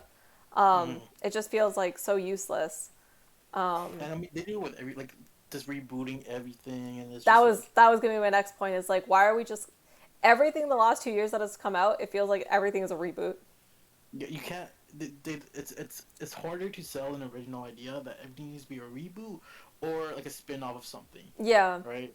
Or an adaptation. Like to do the wildest shit, like just to fucking take like a toy. Like there's a Barbie movie coming out. Like why? Why are you putting that money into a Barbie movie, a live-action Barbie movie? Oh, it's a live action Barbie movie? Yep. Oh, see, because I loved the Barbie movies as a little kid. Like the like animated. the anime Barbie movies were like they fucking slapped. Okay, don't touch those. Swan Lake was my shit. Princess and the Pauper and Swan Lake. Sorry, I watched those a lot. But yeah, it just feels like nothing is original anymore. Like, and my dad said this too. Like, cause like he's like everything he's watched in the last like 2 years. It's like, you know, Marvel and DC. It's like those are the big series that have run in the last couple of years. Like Marvel's like dominated a big part of the media industry in the last few years, or in, like I would say the last like 5 years. Like there's just so much superhero content. I like can't. This is why I don't watch any of the DC or Marvel shows because like I love DC and Marvel. I love superheroes. I cannot absorb any more superhero content outside like the main movies because I'm like I can't sit and watch like more like Marvel and DC shows. I can't just watch more superhero stuff because it's like I'm sure it's good, but I want different content. And it's like now it feels like everywhere I go, it's like nothing is. And you know what? I'll give it to Netflix. This is why I kind of like watching Netflix originals. Because at least it's like something new and different. It was like Squid Games was really cool. I watched Bridgerton. It was like a shit show, but it's like super fun to watch. And it was like, I enjoyed it. And like I said, I liked watching like a female brown lead, who was like one of the first times I saw a brown female lead on a American show. So I really enjoyed it for that reason. There was a show I used to watch. It was on the CW, and it was called The 100. Yeah. I really loved that show because it was so unique. Right. It wasn't like anything else that was on at the time. I don't even know if I have found another show like it, but I loved The 100. I thought that was a really fun show. It went off the rails a couple of times. It definitely like started to like lose it towards the end, but I still super enjoyed it all the way through. I like that show. But like it's so hard to find like original content now Yeah. that's good. Like, because I then you think have that's like what, original content like anime Riverdale, is which doing is shit. good. Pardon? Like I feel like that's what anime is doing really good right now. Yeah. Because it's so much easier for to take a risk with an anime. Mm-hmm. Because there's so much out there that like you can find those original stories within an anime format. I think that's why I'm going back to anime now a bit too. Is like my family's all like telling me, because like my whole family obviously is like big movie and TV show nerds and stuff like that. And so my brother's always giving me recommendations, and I'm like, I'm going back to anime for a bit because I kind of miss because I grew up on anime, I loved anime, but also because there was just such a difference in storytelling styles from around the world and stuff. That's why I love like even like I got into Korean dramas in high school and stuff, and like not just, and then I got out of just Korean dramas but like into Korean TV and stuff like that. And that's why I like loved like watching stuff from there, because it's like the storytelling style is very different, and then you watch stuff from like Japan, like anime, it's like the storytelling is very different. Like these, sometimes the only way I can now get diversity of like movies or stories is like by going to other countries for the stories. So like that's why I'm like I want to move back to anime, because I miss getting that diversity of storytelling. And anime was really good at that, because like I have never seen anything like Death Note in America or like Full Metal Alchemist, because he's like the and not just like in terms of like what the actual plot line is and like what the plot points are, but like just like the storytelling style is so different. Yeah. No, I mean anime, because like fucking manga and anime, like it's so out there that like there. I mean, fucking even American comics, I feel like Marvel and DC is lacking. Like American comics, indies are the way to go. There were so many great indie stories. Like the best comic of the last decade is a comic called Saga, which is like just a new IP, independently made by a couple, right? It's just two people, and it's like the best shit. And like you have fucking these ginormous companies, Marvel and DC, they're trying to keep up with that, but they can't. And it's kind of dope to see just like the independent people winning. But it's just like I think that's why you can't come up with something like that. Like, I think that's why Watchmen has such a cult following, because it was like this like this like one piece of work that was like really cool and super out of the scope of like regular superhero stuff. Well, that was Alan Moore's whole thing. It was like anti whatever superheroes were, because it was that, and like the Dark Knight was coming around the same time, and it was darker, and it was more gritty, and it was more broken, and so broken characters of the characters that were supposed to be like the symbol of hope, and then now they're broken, and that was like the whole thing of that era, right? Yeah. And I mean, there's a whole controversy of Alan Moore and how he looks at it, because Alan Moore hates it now, because it's just like he feels like everything that he was trying to say about comics, people took and they ran with it, and they did the complete opposite. Yeah. Like, people glorify it way too much and be like, oh, now we want to just do that. And now we just want anti-heroes, and like look at the anti-heroes, they're so cool, and it's like, fuck, this was like the whole point, is that we like idolize things too much. And now it's like we idolized heroes for so long, and they had like their flaws, but now you're idolizing anti-heroes and their flaws, and it's like, fuck, this is like the opposite. The whole point of the story was that you're not supposed to idolize these people like this, because we're all deeply flawed. So whether against the grain, but now that is the grain. Yeah. So it's just like, what? Because then the anti-hero thing became really, really in for a long time. And it's kind of it's people, just like originality is something that should be cherished more than it is. Yeah. Right. I've been watching Ghibli movies with friends. It's been a lot of fun. Yeah, I've gone back in the last year and like been watching all the old Ghibli movies, because I grew up watching them. And like I love rewatching those in the last year, because it's like, oh my god, what interesting storytelling style like he has. Like his work is so unique that you will never find like Ghibli movies anywhere else, right? Like And these are, it's based all in just like if you ever hear Miyazaki talk about the movies of it, it's always based off real life stuff, yeah, right? Like Totoro was just based off him playing in his backyard as a kid. yeah, And that's what makes it so real and so relatable and so great. Is because it's coming yeah. from a real source, and not just like, oh, I saw this, now I'm trying to do this. It's like it came from somewhere that was there's real. there's something so whimsical and magical that's like out of reality, but it Yeah, somehow stays so grounded in the sense that people can relate to it, right? Like so, to the way he manages to make something so like yeah, like so out of reality, so whimsical, fantasy based, and yet it still feels so grounded, and we still all relate and like enjoy it so much. Is like the incredibleness of those movies. I think sometimes it's like not, I mean, not just that, but like that is one of the big points that like I think people find it so interesting. yeah, And you look at something like Princess Mononoke is like such a dark, like he has such a range of movies too, but they all kind of center that same like theme, and it's like you like something from like My Neighbor Totoro to like yeah something way darker like Princess Mononoke, and it's like ooh interesting.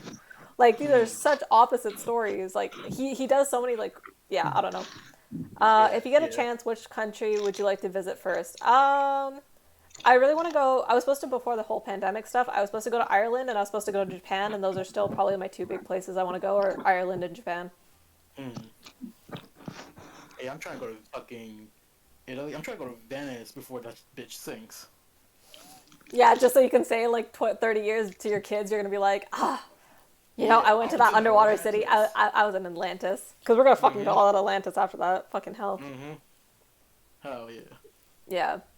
That motherfucker Um, was gone. yeah, I don't know. I just feel like that's. Also, I'll say, I think, you know,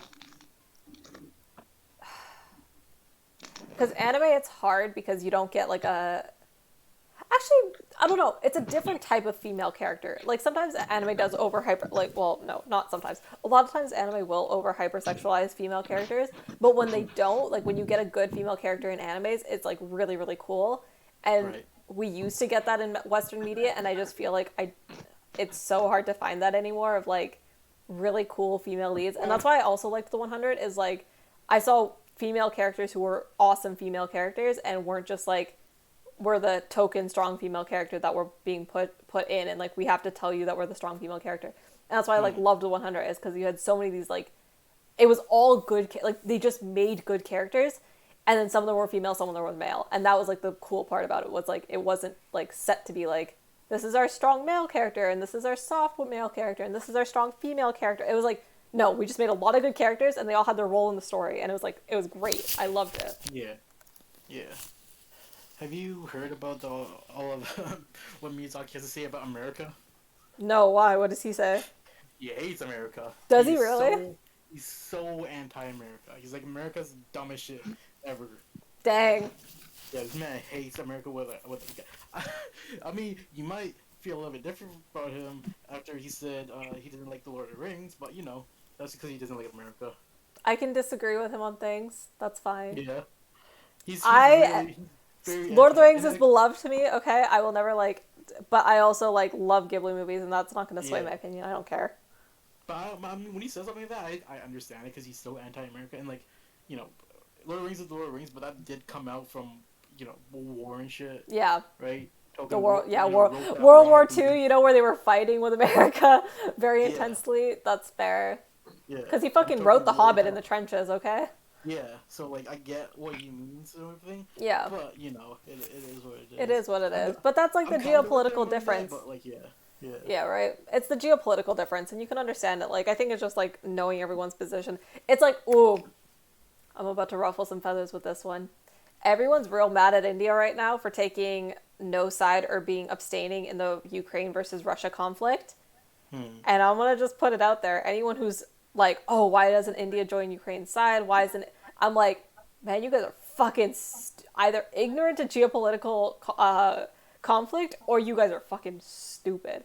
Because India has so much more interest for like Russia has supported India for like years and sent them like supplies, and now Russia's selling them oil at a discounted price, and it's like you want India to give up like some of its major source of like supply, one of their major suppliers, like for Political support and yeah, it's like all that. oh, Will's echoing a little bit. Well, yeah, Michelle. Yeah, it's like you can get mad at India all you want for for abstaining from like from denouncing them, but like Yeah. it would be it's like either you expect India to take the right take and say like, oh, we stand with Ukraine. You want them to be like politically like virtuous.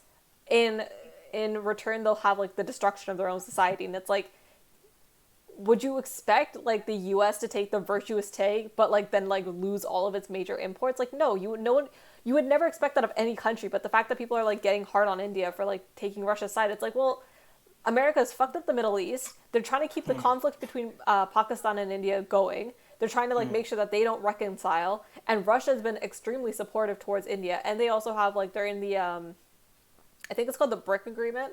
No, what's it called? It's like there's like Brazil, Russia, India, China, and South Africa. BRICS. I think it's called the BRICS agreement or something like that. But like they're also all part of that like agreement, and it's similar to like their own wartime, not wartime pact, but like BRICS. Yeah, that. Anyway, so like for you to expect India to take a hard stance and like denounce Russia, like you're fucking stupid. Like they're gonna screw their own people. Are you kidding me? Yeah, right. It's like, and it's like, I don't agree with what Russia's doing, but I'm also not denouncing India for not denouncing Russia, because it's like, it would be, you would cause the famine of like thousands, like hundreds of thousands of people, because Yeah. all the oil they get is supplied from Russia. All of the machine, like, weaponry they get is from Russia. Like, what do you want from them? It's just stupid. Yeah. And again, I hate Modi, but like I understand why he's at least this is like the one thing he's done that I'm like, I understand it. You don't want people to starve to death, like.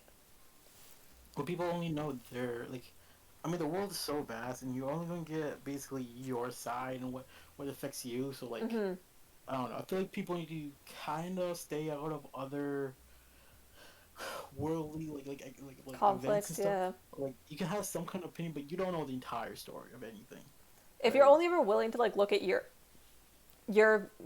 country's view of the story, that's like when you get into weird area. Is like everyone's like anyone who like doesn't denounce Russia, people in America are like, what is wrong with these people? Like, you know, it's like clearly like Ukraine's being like destroyed and stuff like that, and it's like this is clear imperialism, and it's like, yeah, but if you're from like a Middle Eastern country or from like from a South Asian countries, like Russia and Ukraine is a huge proxy war between like, or like not a huge, somewhat of a proxy war between like America and Russia, right? Overall. And so if America's backing Ukraine, anyone who has conflict with America is not going to want to back Ukraine as well, because they probably have more interest with Russia than they do with America. So it's like, you can denounce all these countries who are taking Russia's side, but there's probably a reason. Like they're not just taking it because they think, ooh, genocide of Ukrainians is good. It's like, no, there's probably some other fucking reason, but no one wants to like acknowledge that there's other reasons that these countries might not be denouncing Russia in the way they are. That's not just like fear of Russia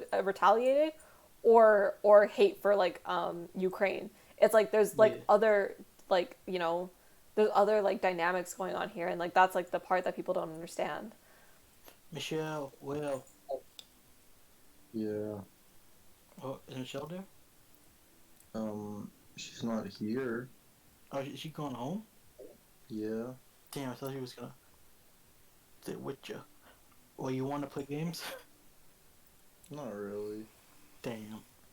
You got any thoughts on all this?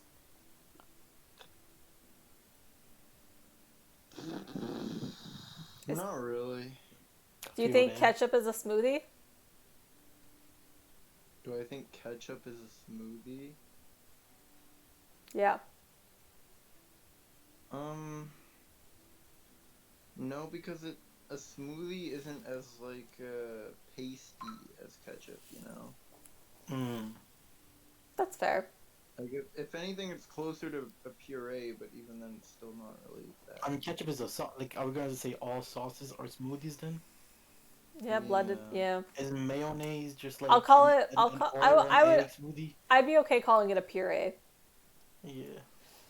I mean, I don't know with these arguments about how things have to be things. We can just let them be what they are. True. Michelle. You also have the right not to pick a side. Yeah, 100%. Like especially for like other countries who are involved in these like who aren't like super involved in these conflicts. It's like not every country in the world needs to take a side on this because now they're gonna like either suffer wrath from one side or the other. Like just It's like you have two sometimes. family members fighting, and then he's like, you don't have to pick a side with your family, like Yeah, if you're not involved in the conflict, then don't make people pick sides because What this you is like saying, Will?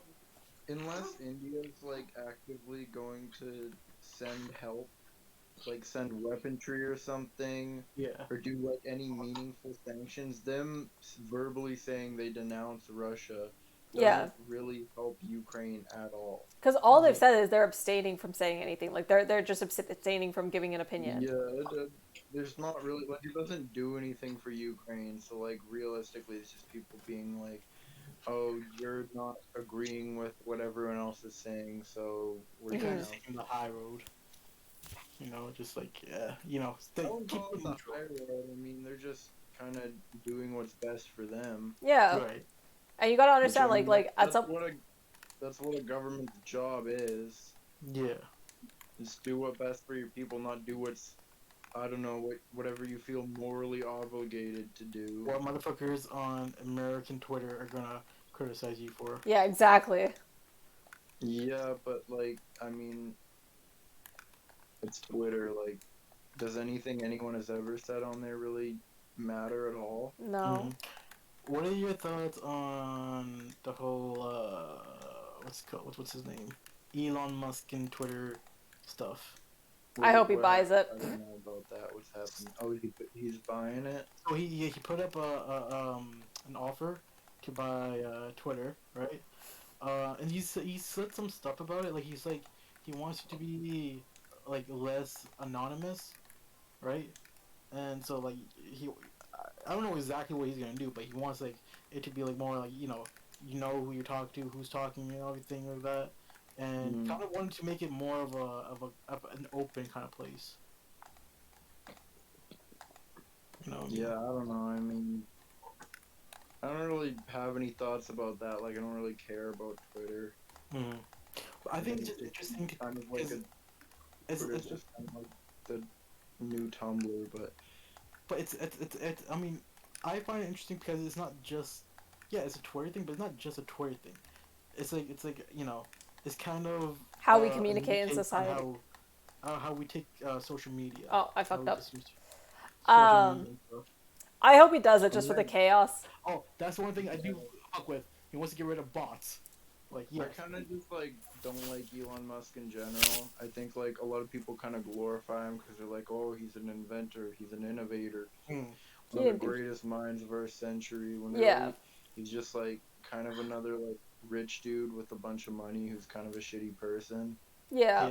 I don't care for him as personally, but I Citrus. think it would just. I hate how like all these Instagram like grind set get your money up type of pages like to like jerk off over him and be like, No, 100%. Oh, Elon Musk once said that smoke grass, eat ass, drive fast, and all these quotes. Like no one, I don't really give a fuck what Elon Musk said.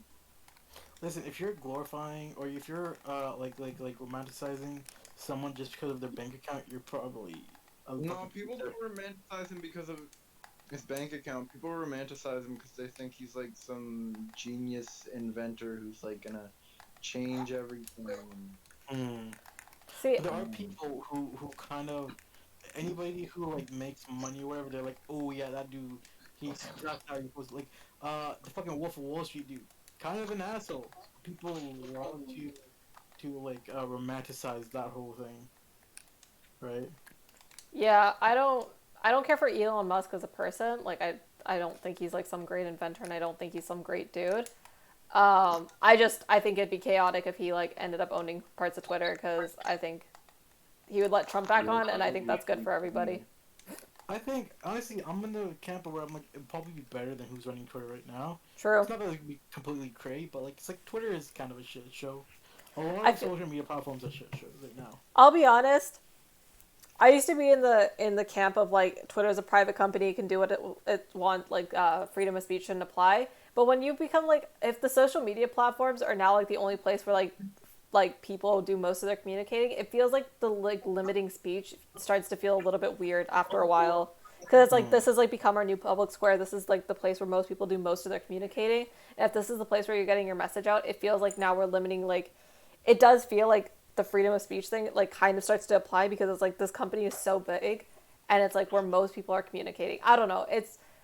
I'm not fully sold on that argument because I also like the rights of private companies, but I just feel like you're become such a big company and such a like, you almost like, you are the public square as someone's, well, I don't remember who said it, but like, if you start to act as a public square, then you probably should like behave somewhat like a public square and be subject to the same rules.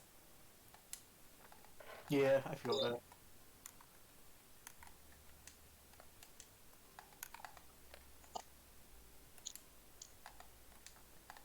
Michelle, What? play Tetris? No, Why? I'm tired. Why? I'm a dumb fuck. Oh. I wasted that. And I fucked up my shit. I'm not getting my money up. I've had a long day. How was your trip? Very fun. That's it. 10 out of 10. Yeah. I am not getting my money up, bro. Your money is in fact not up. Is in fact It's not way up. down. I am not on my grind set today, guys. Are you ever on Tetris? Fuck You off. probably just I've been doing need pretty good enough today, to okay? unlock Shut the boards. fuck up. When I don't have you bad mouthing me every 10 seconds. I don't even say anything to you. Like, all on RAM. I like don't even focus you. I'm a victim. Yeah, it's because you don't believe in me. I literally just wait for the thingy to go on RAM. I never hit y'all. I'm a How do you victim. watch both things at once? That's my question. How did you what? She's asking how to watch the other plays them all at once. I don't know, it's like driving. It's like when you look, shoulder check and stuff. I already told you I don't do that. Okay, well, if you could, that's Yeah. the same. They've been banned political parties of other countries. Their power is ridiculous. Would normally qualify as election tampering when you can remove entire parties. Private companies can do a lot, but there comes a threshold for everything. I thought it was weird when Twitter could ban the literal president of the United States. That felt kind of weird to me. You know what I mean? Like, it's like, I get it, but also at the same time, it feels kind of weird that you can, like, the literal president of the country, the man who runs the country, can be banned. I don't know. I get why they did it. It just felt super odd. It's a power move. Yeah. That was dumb. What am I doing with my life? Oh, I ask myself that all the time. Me too.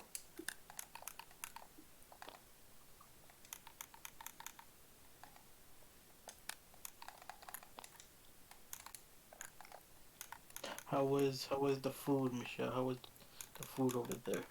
Oh, everything is normal again. Mm. The breakfast No. today was like, oh, so. We need to go to more restaurant. Sabrina's free. I'm free! No. What? You can't be broke. She's I'm free. also gonna be broke, to be fair. Ah! Stop pressing the wrong button! Sometimes you should also be broke. You don't work. I know, but I still got money. He saves. Mm-hmm. No, he doesn't. I don't know. I was trying to help.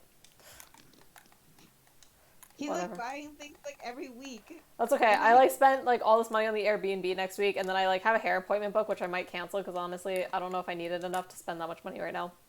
I might just cancel it. I might just wait another month. Hold on, Not that I'll have more money in another month, but at least I'm not spending it all in like the same 2 weeks. I'll be Yeah, back. you're spending like $1,000 in 2 weeks. Because I was gonna, fuck, it's just been so hard.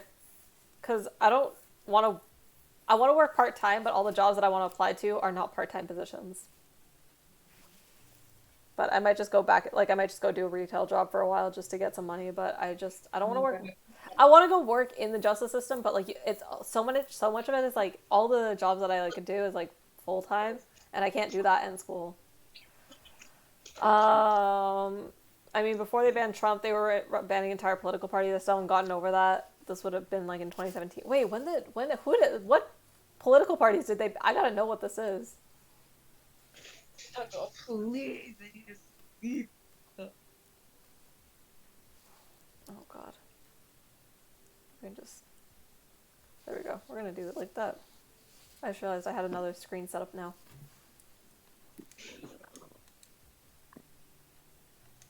I'm tired. Taco. Is your dog bugging you? Did Rams leave? I started another game without him. Let's see how long I can face just the bot and not die. I guess 1 minute. Hi, baby. Yeah, I already fucked up.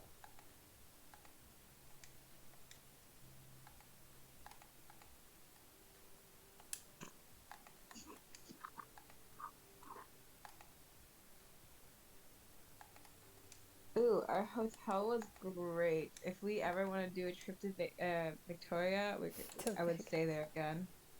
Yeah? Cause it's like an apartment hotel, right? Mm. And then it had like all the cutlery, utensils. Okay, we were gonna make like the Malona soju like blended, but they were like, oh, we don't have a blender. And then when Will was cleaning up and I passed out, we found a blender. Dang. But it's okay. 2 Malona bars for half a bottle of soju. So yummy. I don't know if I want to buy drinks for the trip or just get really high. Either or, maybe both. Who knows? That'd be fun.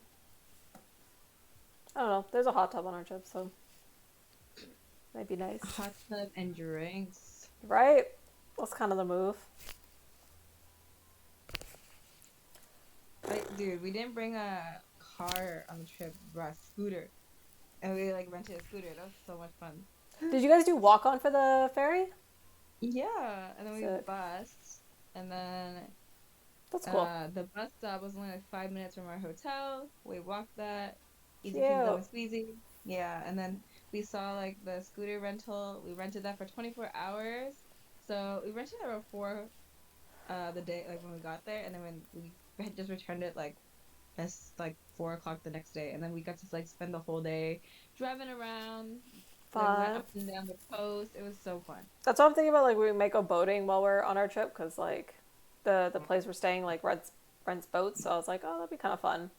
Otherwise, it might just be a lot of hiking, going into town, coffee shops, like different stuff like that. Yeah. I'm like hiding my pile of clothes and suitcase back there. I think I've got it down to 3 bags. I think we're good. Bro, I need to clean. I was like making so many outfits, and then it's like I just have this every time. It's like the most chill and casual outfit you end up wearing. Yeah, right? For both days. And you're like, I just wore the same thing both days back to back. I wore the same jeans, Like, and I just changed the top. I have 2 skirts and I have 2 dresses. There's literally no reason. Literally no reason. I'm probably not going to wear any of them. I'm probably going to be in jeans or sweatpants the whole time. Yeah, exactly. Yeah. I ended up changing into a dress the first time. It was cute, but other than that, Yeah. I just wore like. Why is my Zoom open? Someone's watching you. I keep getting logged out of my school Zoom account, and I need it to access my exam on Sunday night, so I'm really hoping that it doesn't fuck me up. Because on my last exam, it logged me out, and it, like, locked my account.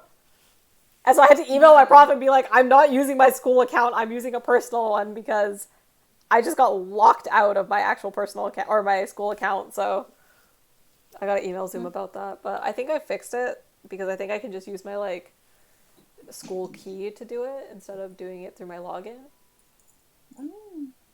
Yeah.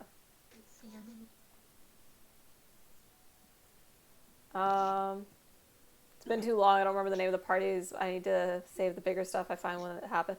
Yeah, was it like parties from like different countries, or was it like American political parties? Because that also makes a big difference. Like, if it's like political radicals, maybe I can understand like from different countries, but like if it's U.S. political parties, that feels super weird. Different countries. Okay. I would like to see what the context is. Not that I like necessarily would agree with it still, but it just feels like one of those things that I don't know. Oh, Michelle, I kind of want to ask you about this because the thing we were talking about earlier was like female representation in media. And like, I personally, okay, in some ways it's gotten better, but I feel like in a lot of ways it's gotten worse because the female characters we get now are worse than the female characters we used to get. We used to get less female characters, but at least the female characters were cool and relatable and like they were good characters that happened to be female, and it wasn't like it wasn't female characters that we were forcing to be like the strong token female character as like who now no one like you don't know Captain Marvel, you don't know movies as much. Somebody you can start. I'm back. Oh, I already beat you in a game by accident. Congratulations. Yeah, it was like one of those things where I've like no or not. I just feel like I'm like I can't like relate to. Wait, why can't I start?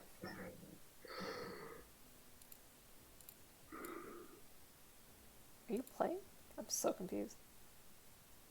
It won't let me start. Try now. Oh, there you go. You know what happened? It was like one of those Something things happened. like now it's like I can't relate to like any female characters because they're all like hyper like I am the strong female character and I don't care about what any man thinks and I'm better than every man around me. It's like instead of just like having cool strong female characters who are like cool because they're a cool character, not because they're like forced to be the strong female character. That was the big discussion tonight. A very long discussion. But what were you watching? What sparked it? I don't even remember what sparked this conversation. Oh, it's because I was talking to Sin because we were supposed to stream tonight and something came up for him. But like part of our thing was like movie tropes and like negative and positive like tropes and like how they affect people. Son of a... I hate myself.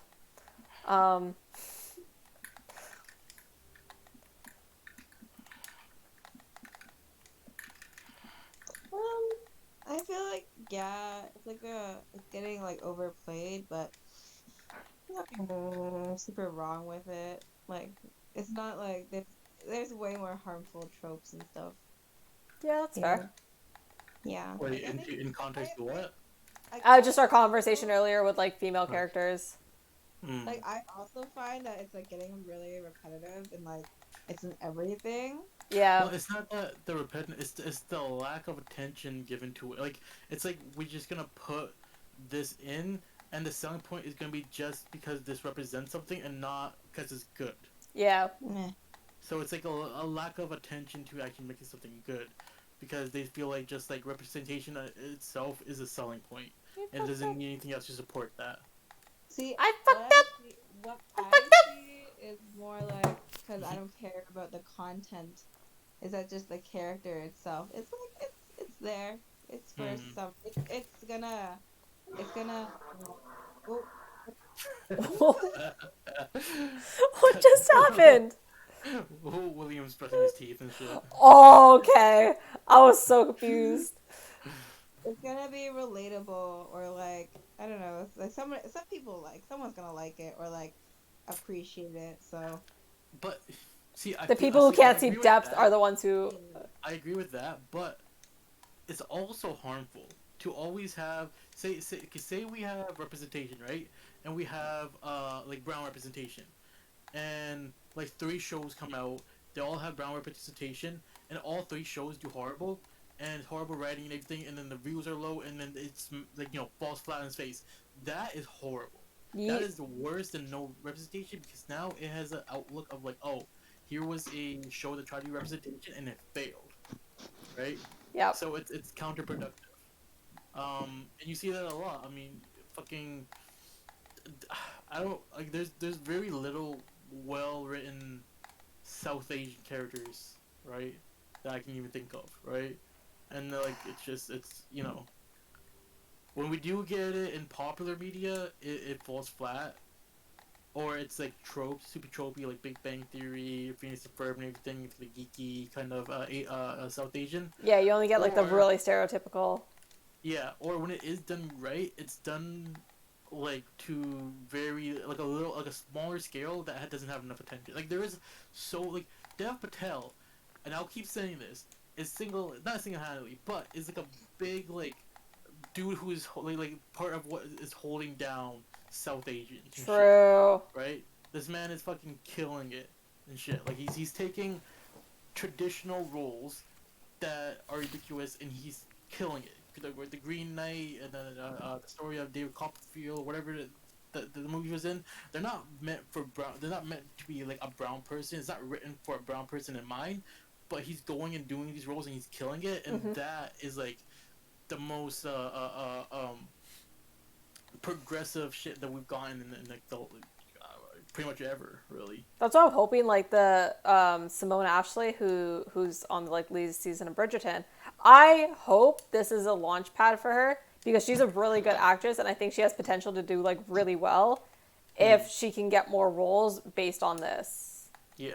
Oh no! I'm in danger. People always want just like a representation, and like it is important for our stories to be told. But I feel like if we can just focus on just getting the representation there first, it will come. Because when we have more people within the industry, then those stories will be told. But we still need to focus on just getting people in there. I fucked up too fast. So I love when a brown person is playing a character that has nothing to do with them being brown. Yeah. Because it's showing that this person killed that role, and we should keep them around. And then in turn, when they're more seasoned or whatever, it would be more accepting for their stories to be told. Yee. Right.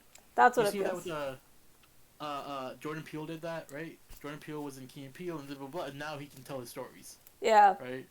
I also that's like kind of what it feels like with like now like female characters and stuff. We got that like the fucking female Ghostbusters. I swear to God, set feminism back more than like any fucking men's right or like. Okay, dude, no, that's the because fucking we got 2 Ghostbusters reboot, and the one that was the female-led Ghostbusters, horrible, right? Horrible. The new one is good. It's really like good. How does this keep happening? Now I feel like it's like malicious. Like they are fucking up every female movie just because they want to be able to say like, look, female, like, when we make female characters, like people don't like it. No, you're just making bad fucking movies with female leads because you don't actually care about these movies because you just are like, oh, female lead, good enough. People will watch it because it's a female lead. And that's all the fucking representation you're going to get. And so if that's the only thing you get, you're going to watch it. I didn't watch, I mean, I still didn't watch it because I don't care. But it's like one of those things where it's like, if this is all you're going to give us, then like, how, like, yeah, of course people are going to say these movies are bad, but because you're making bad movies and putting women at the front of them. It's not a good look. It's not a good look. And now you're going to be like, oh, like now we're not going to like make these female-led movies because like you're automatically going to start associating, even if it's like not intentional, you're going to start associating like female-led movies with like bad movies. It starts to like, it's like you say 2 things together enough and it's like you start to associate them in your head. It's like now it's like bad movies and female lead is like going to start to like people are going to start associating those things. Yeah. Yeah, that's like a psychology thing. It's like they did this one experiment and then it was like a group of kids and then they kept calling this kid like, I don't know, blaming this kid like for whatever negative thing happened. And then he just slowly got outcasted by like even the teachers, like his peers. By like using his name as like a bad word kind of thing. Right. It became taboo. He's just like, Yeah. It's stuck in the stigma. It's like, hey, you joshed it or whatever. Yeah, I don't know. Yeah. Yeah. Yeah. Yeah, and it's fucked. I mean, it's just like. It's like it was like probably funny to them at first, but then it like becomes like this. You associate with negativity and like, Yeah. Yeah. That's why it's just like not all representation is good representation. Yeah. Okay, Amy Schumer is not good representation for female comics. Yeah. Oh my God. People already think women aren't funny. Please get Amy Schumer off the fucking stage. She is the worst representation. This is why people keep perpetuating that women aren't funny, because she's the biggest female comedian. There are so many funny female comedians. So many of them. And none of them get fucking... I'm all for progression and forward thinking, but can we bring Stoney back for one time? Can we just Just one time, please. I feel like this is, again, it feels almost malicious by the industry at this point when they keep propping up Amy Schumer, and it's like, everyone hates her, but she's the only female comic you'll bring on because it's like, oh, like, do you want women to fail? Is this what it is? Like, do they want women to fail? So they're gonna keep bringing back like the worst representations. You're gonna get on the heads of Hollywood. That's what I'm saying. You get female Ghostbusters, and you get Amy Schumer, and that's all you fucking get. And it's you'll take it and you'll like it. Hold on. What? Sorry, I'm very passionate about this topic. Clearly.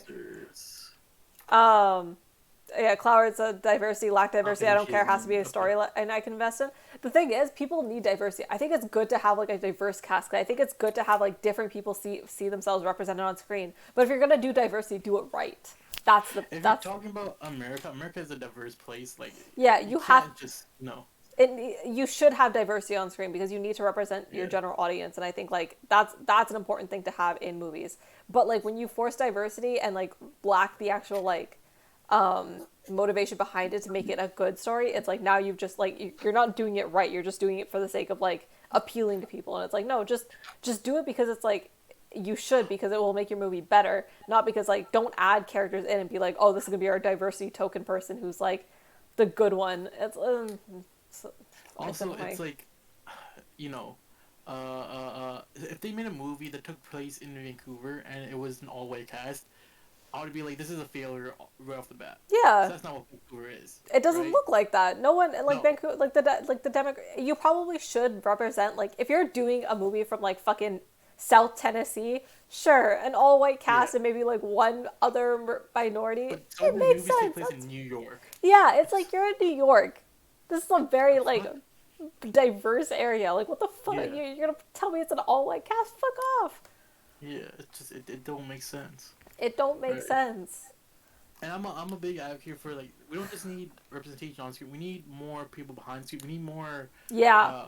You know, as South Asian, I want more South Asian directors who are M. Night Shyamalan. True. Fuck that guy. I want more brown writers. You know, producers, stuff like that, because that ultimately would lead to more representation, and not only just representation, because they'll know how to tell like stories telling and all that too. Yeah, because they know how to like tell those stories as well, right? So it's like you won't just have like that side character thrown in who's like just a shitty character who you like put the but that's our brown character. You'll have like somebody who like is passionate about telling these stories and like showing these characters in a good light. I don't know. I think it's getting better in the sense that like people have more opportunities, but like the industry isn't still taking these people seriously, and I think that's the like disconnect. Is like we're giving them opportunities, but we're not giving them good opportunities. Right. I write fantasy that's not on Earth, so I mean diversity really, really doesn't matter. Oh, I mean yeah, that's fair. If your thing is like completely disconnected, but if you're writing stories about like things that happen, I mean not on Earth, but do you have humans and stuff on it? Like yeah, because like even something like Star Trek, it wouldn't make sense to have an all-white cast of like. Unless you're like saying it's like a white race that exists in space, but like the crew came from Earth, so it made sense to have like you'd have diversity. And again, Star Trek was very progressive for its time. It had like an Asian character, had a black female lead, it had an interracial, like the first on-screen interracial racial kiss and relationship, and it's like, yeah.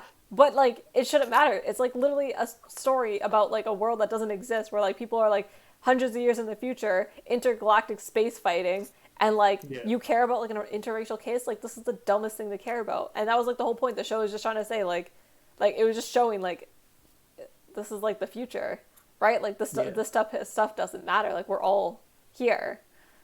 Yeah, and I feel like with diversity, like certain times you don't need it, but I will support something with a more diverse cast than not. Yeah. Because there is a fight still going on for diversity, for people of color and these different backgrounds to have, be able to get certain jobs within this industry, right? Yeah. It's because it's one thing to be like, oh, Hollywood, blah, blah, blah, who cares if it's a white, but it's like if it was in a different industry, we'd be talking about it different. Yeah. Right? But like, so we're not about like, oh, what's the is there equality within this industry for people of different backgrounds? I don't know what your background is, Cloud Van, but like for me and Rams, it's like even like it's like the little things, like for us who like we don't even care that much because we're like big media fans and like movie fans in general, and like we'll consume content even if it isn't diverse, but like, and we don't tend to care about that a whole lot. But even when, for us too, it's like we see like one brown character on screen and you do get a little bit excited because you see yourself represented, and I think that's like if you never see yourself represented, I think it's like you start to realize like the like few times that you do get represented, you get really excited about it because it's like you do like seeing your story or like your type of people or like someone who looks like you represented in like the mainstream and like represented on screen, and like being able to see yourself reflected in the things that you watch. And I think that's the important part is like for so many people, like that is a, like, you know, we grow up around so much media, and if you don't ever see yourself represented, you don't feel like you're a part of like that society in a meaningful in one meaningful aspect. I don't know, I've never represented by any character in fiction. I've never felt represented by any. Yeah, I like I said, I don't know your background, but sometimes I think some people if you go ahead. I've never seen a character and be like, that's me. But when I do see a character of like my skin tone, it's not like I feel like I'm represented, but I'm proud that like people like me will get that chance, right? Yeah. 'Cause there's so many like, you know, brown characters like we're talking about Turning Red. Like I don't see myself in a janitor, but seeing a brown dude with a turban and knowing my background and being like, that's cool. Knowing that people see like us me as have a chance then. see us as a people in their stories, right? Like seeing a Sikh guy, even as a janitor, it's like I am still like we're still part of the story. You still recognize us as part of that society. It tells us that we're seen Yeah. to some degree, and that we do have a chance here. Yeah, I think like and I don't know, even like like watching Bridgerton, and like it's a fun like stupid show, like that's kind of like a, you know, rom-com type show, but like seeing like the main female lead be like the strong woman who is also smart and intelligent and powerful, but like also beautiful, and like I've never seen a female Indian character in Western media like that who is like that. Usually like it's like the geeky nerd or like the and that's why I'm saying, like, it's so rare to see that, like story. We kind of have that in the door. We'll get to the brown stories later. We'll get to the stories later. It doesn't need to be a story about their brownness, but I think it's cool to like see a brown character. And I also feel like I'm also, at least in our community, I feel like we don't support ourselves enough.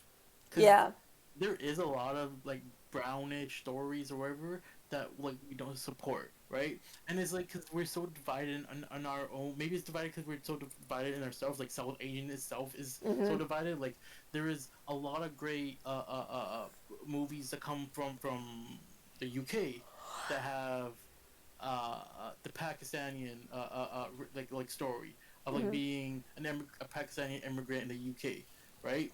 And they're great movies, right? But I feel like some people will see that and be like, oh, that's not exactly me. Like some Indian people will be like, oh, that's not exactly me, and not support it, when it's like that's what we gotta be supporting. Yeah. That will open the door for others. Like, you know, people like Pakistan, like there's so I'm Punjabi Sikh, right? I'm not always gonna get someone who's that, but people like Hassan, what's his last name? Piker. The comedian. What's his name? Wait, Hassan who? Hassan Piker? No, the comedian. I don't know. Hassan Minhaj. No, yeah, like that, right?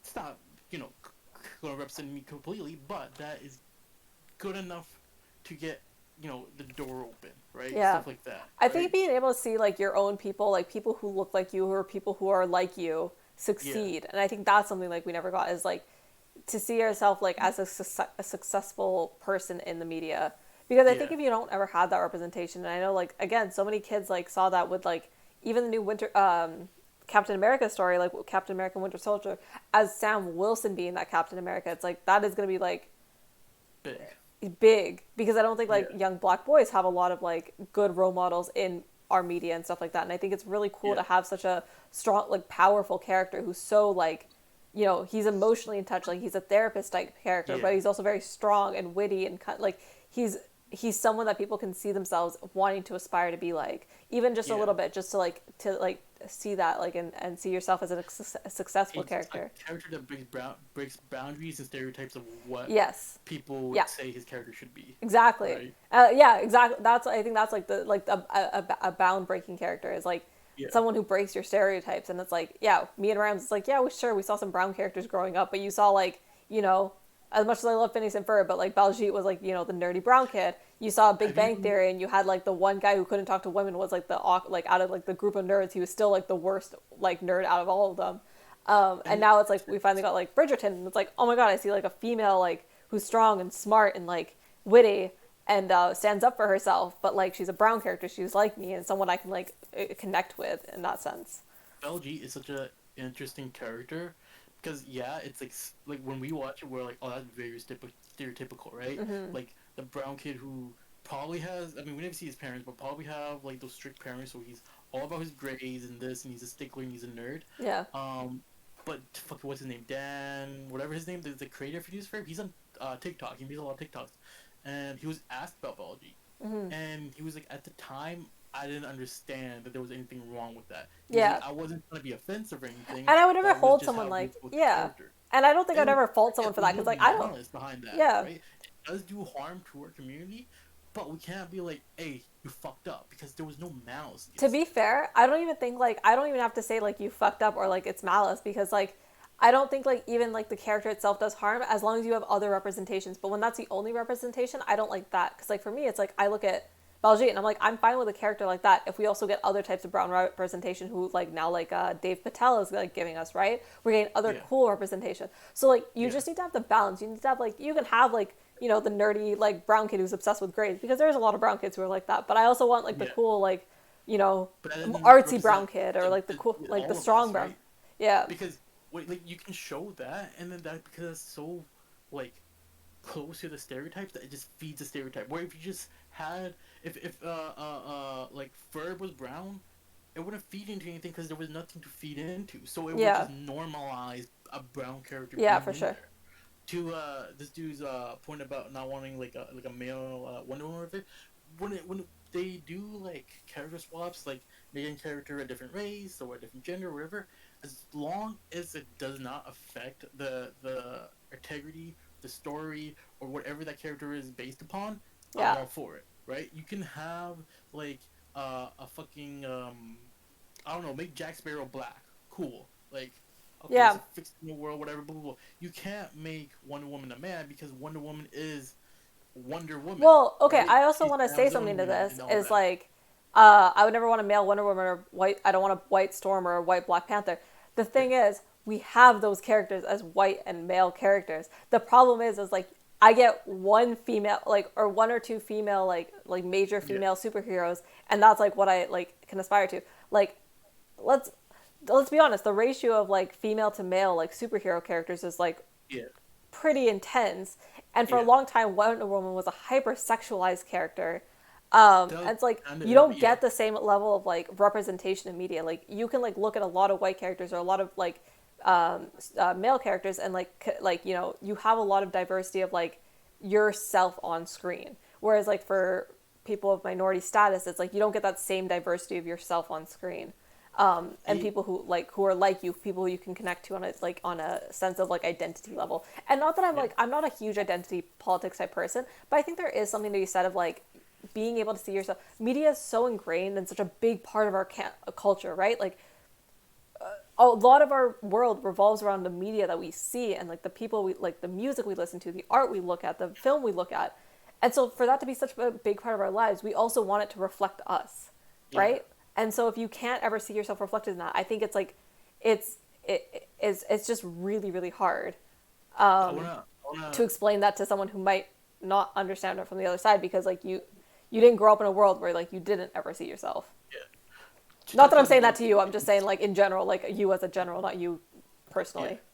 Wait, judge on what he's saying with the whole like swap thing. Like okay, like take Steve Jobs or Steve Rogers, Captain America, right? Yeah. You can't make him a different race because for the time that Steve Rogers was alive and the backstory and everything, it does not make sense to have anything but a white male, right? Yeah. Tony Stark could probably be black. This could be black. People sometimes be like, oh, why should we?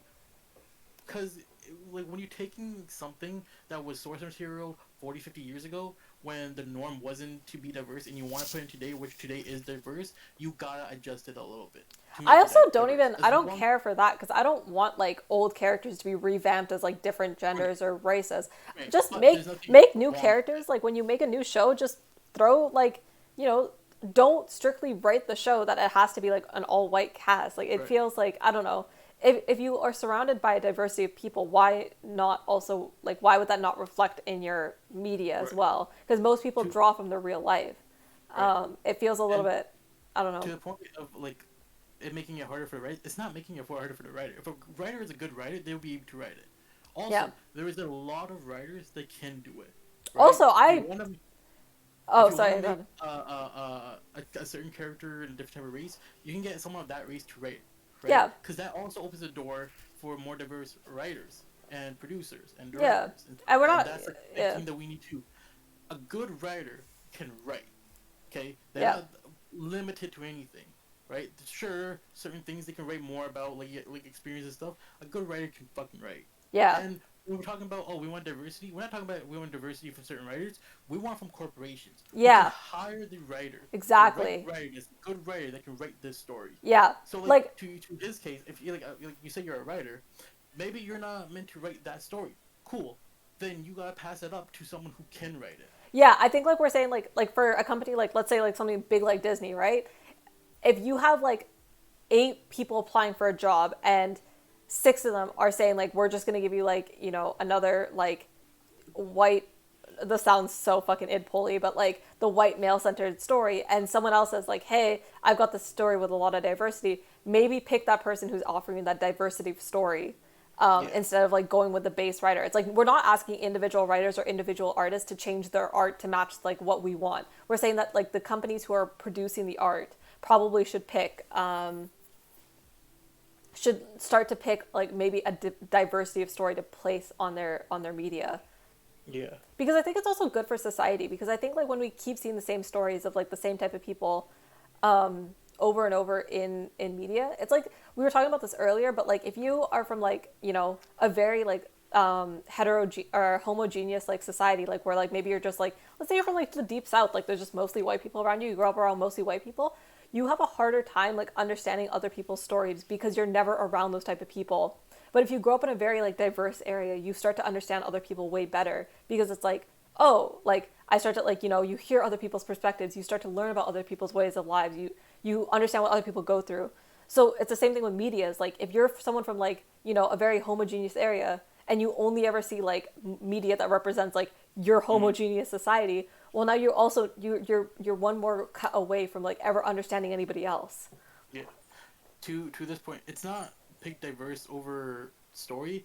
Is that diverse can be better, and people, because the fight is that people like Hollywood, you know, whether you believe or not, will pick a white story over a non-white story, right? Mm-hmm. It's more safe for them to go with, so they want to do it, right? Hollywood has never been about picking the better story, blah blah blah. It's what's gonna sell. White Yeah. sells, right? So with that, it's like, yeah, you know, when we say diverse stories, we also mean good stories. Again, to my point, like a bad diverse story is counterproductive. You Yeah. can have good stories with diverse cast, with the diverse people behind it, right? All that stuff. Like, it isn't one or the other. You can have both, and what we're demanding is to have both. Because you give people a chance, they'll surprise you, right? Yeah. Fucking. Also, with that, wait, can I just respond to this quickly? He said, I said it's better for society, which is oof. I didn't mean like, okay, I'm not saying it's strictly better for society in and of itself. I'm saying it can be better for society, because we already said like a bad diverse story is not good, because it already like it reinforces a degradation towards the group that you're trying to represent, right? Like we said this earlier, like a bad female story is going to make females worse off, because you're going to get less opportunities to have those stories, because everyone's going to have a negative connotation of those stories. But like if you have like a good diverse story, you're actually telling the story of like different types of people, and you're making other people in society who might not ever be exposed to those stories or those type of people have a better understanding of those type of people. And I think that's the part that we're missing, is like if you have like if you come from like a homogeneous society where like maybe like you're around mostly white people and you only ever see white stories on media or majority white stories, then you also never get like that diversity of story from your media either. Like you've created an echo chamber throughout all of society now. If I can call and I can make points better, texting is slow. I'm also 30 seconds behind. We largely agree this is a nuanced cover. Actually, Rams, do you want to jump into the other server? Should we talk to this person? How much long do you want to stream for? Let's do like a 10-15 minute conversation with you. I'll be back in 2 seconds though. Okay. I think you should be able to join. If I go to the voice channel, you should be able to go to the community hangout. I think. Otherwise, I'll mod you to put you in the stream channel. Oh yeah, no worries.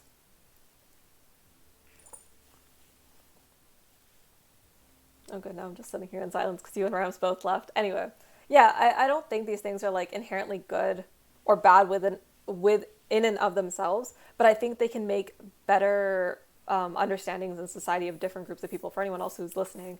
Like, I think I worry about like creating, like we talk about creating echo chambers online, but I think like media has already created an echo chamber throughout society of like, this is what the main notion is, and like anything that differs. It's like even when we started to get like more, sorry, my hair is in the way,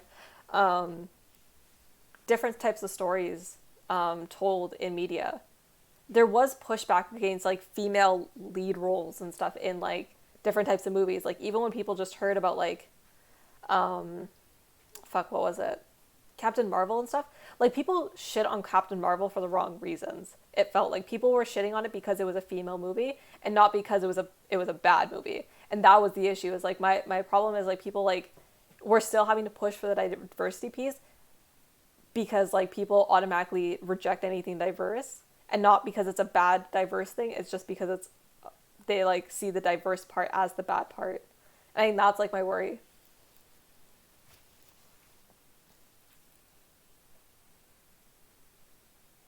I also think these things can be balanced. Like you need to pick good stories, but you can balance like a good story with like a diverse story. Is like just, but these things will coincide. Like multiple occasions, these things will overlap. I don't know. It's we'll get into this when he jumps in stream call when people come back. Jesus, both left at the same time.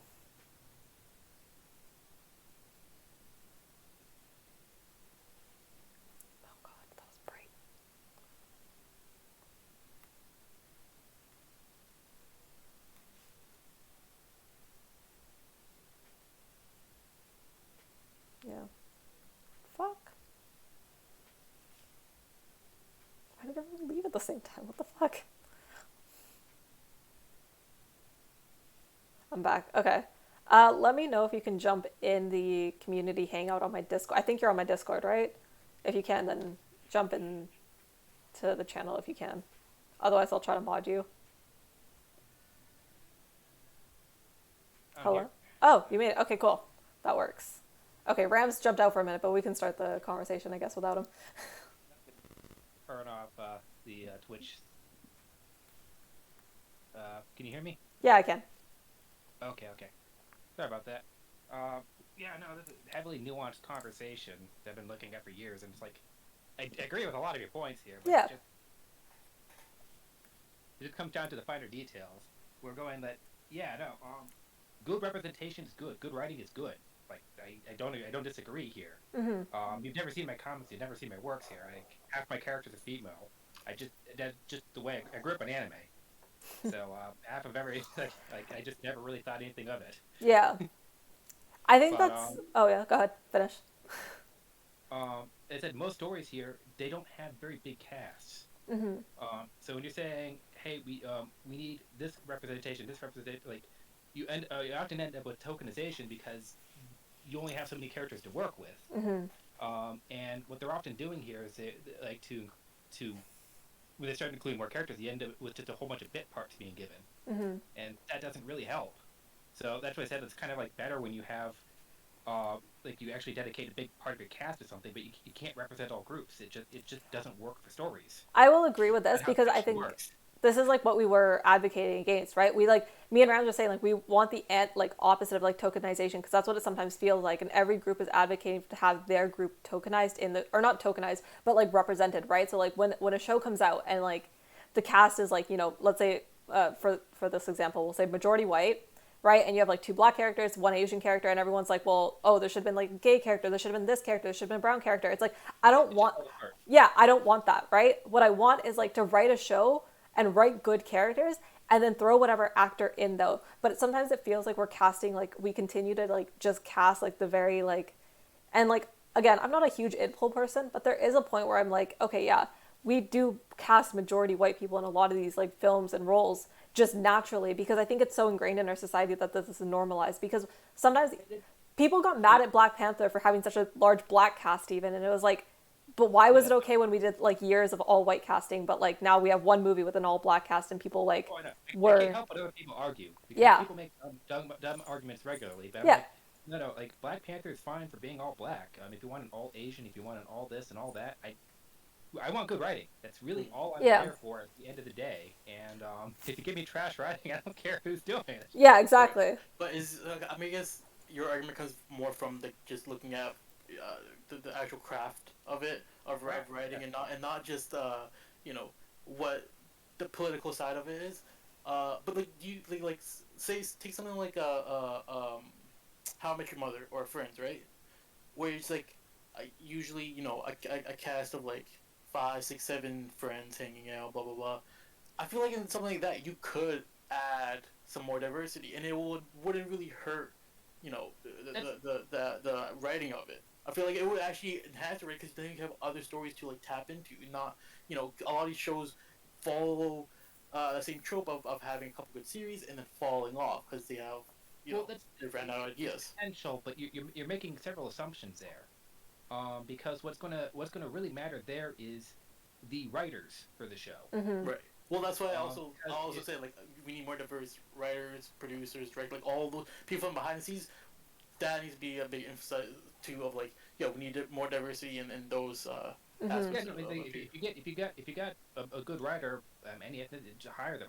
I'm very meritocratic, but like, but as soon as it crosses that, going diversity is inherently good, I'm like, no, it's not. No, I mean, I think okay. Hold on.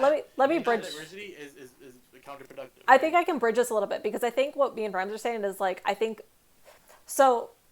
You're saying like we need the good writing and like no matter what, and we both agree with you. But what we think is what happens in Hollywood, especially like in our media industry, is that they will slight a good ethnic writer for a good white writer, and I think that's the problem. I think where like the disconnect is coming from is like you are the exception to like what most people in the industry and how people behave in the industry, right? And we agree with what the industry is, but you can't counter racism with racism. Like you still at the end of the day fighting for meritocracy. Going, if the black writer is better, hire the black writer. Yeah, if the Asian writer is better, hire the Asian writer. That is what we are. Yeah. I think because it's, you know, people say that and thank you, Jake, for the bits to an extreme, where it's just not like, yo, don't hire white people, but it's just like, don't have when you're coming up with a show, right, or you know, you're writing a new comic book or a new movie or whatever,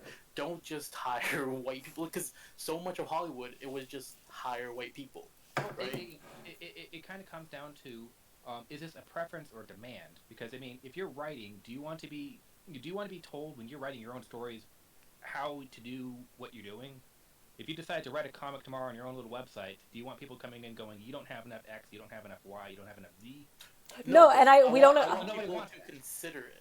Because a lot of times people don't consider because a lot of like casting agents. Right? Sorry, casting we're in a debate with another viewer, like, so I will get to your questions after. I'm sorry. Right? Something that doesn't fit that, they're gonna be like, okay, whatever. Doesn't matter if you're a better actor, blah blah blah, and that is that's where it gets fucked up. Where it's just like, listen, if this person is better, hire them, right? It doesn't matter what their background is, just hire them. Yeah. Right? Yeah.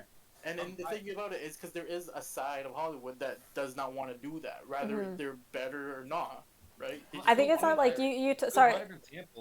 Good modern examples, because as much as I beat the drum on, like, I don't I don't like a lot of what Marvel's doing right now. Modern TV with like really poorly casting female characters left and right. Yeah.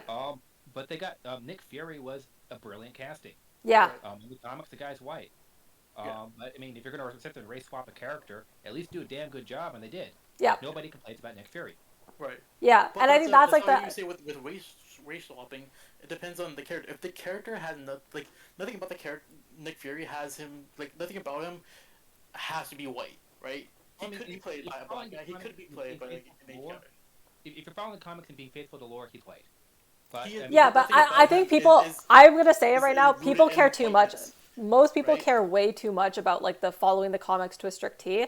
And if you're gonna make like swaps like Nick Fury, and if people like obviously no one got really mad about it. Well, I'm from anime where they normally follow the source material pretty faithfully. It's over here where we don't give a rat's butt what the source material is ever.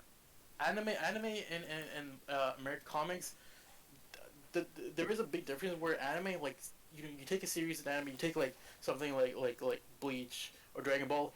It's very linear in the storytelling. Like, yeah, there are like sometimes there are movies that aren't canon or whatever, but most of what's is canon.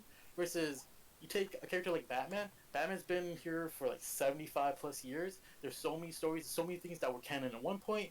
Now there aren't. Now it's rebooted. Now it's this and that. The anime has that too. Have you ever seen Tenchi Muyo? Have you ever seen Negima? Come on, man. But not to the streams as American comics. Because American comics, there is DC and Marvel. There is not a single character that's been here for more than 20 years that have one linear storyline. No, I'm just saying that like if you ever get the time, check out Negima. It's got Yeah. No.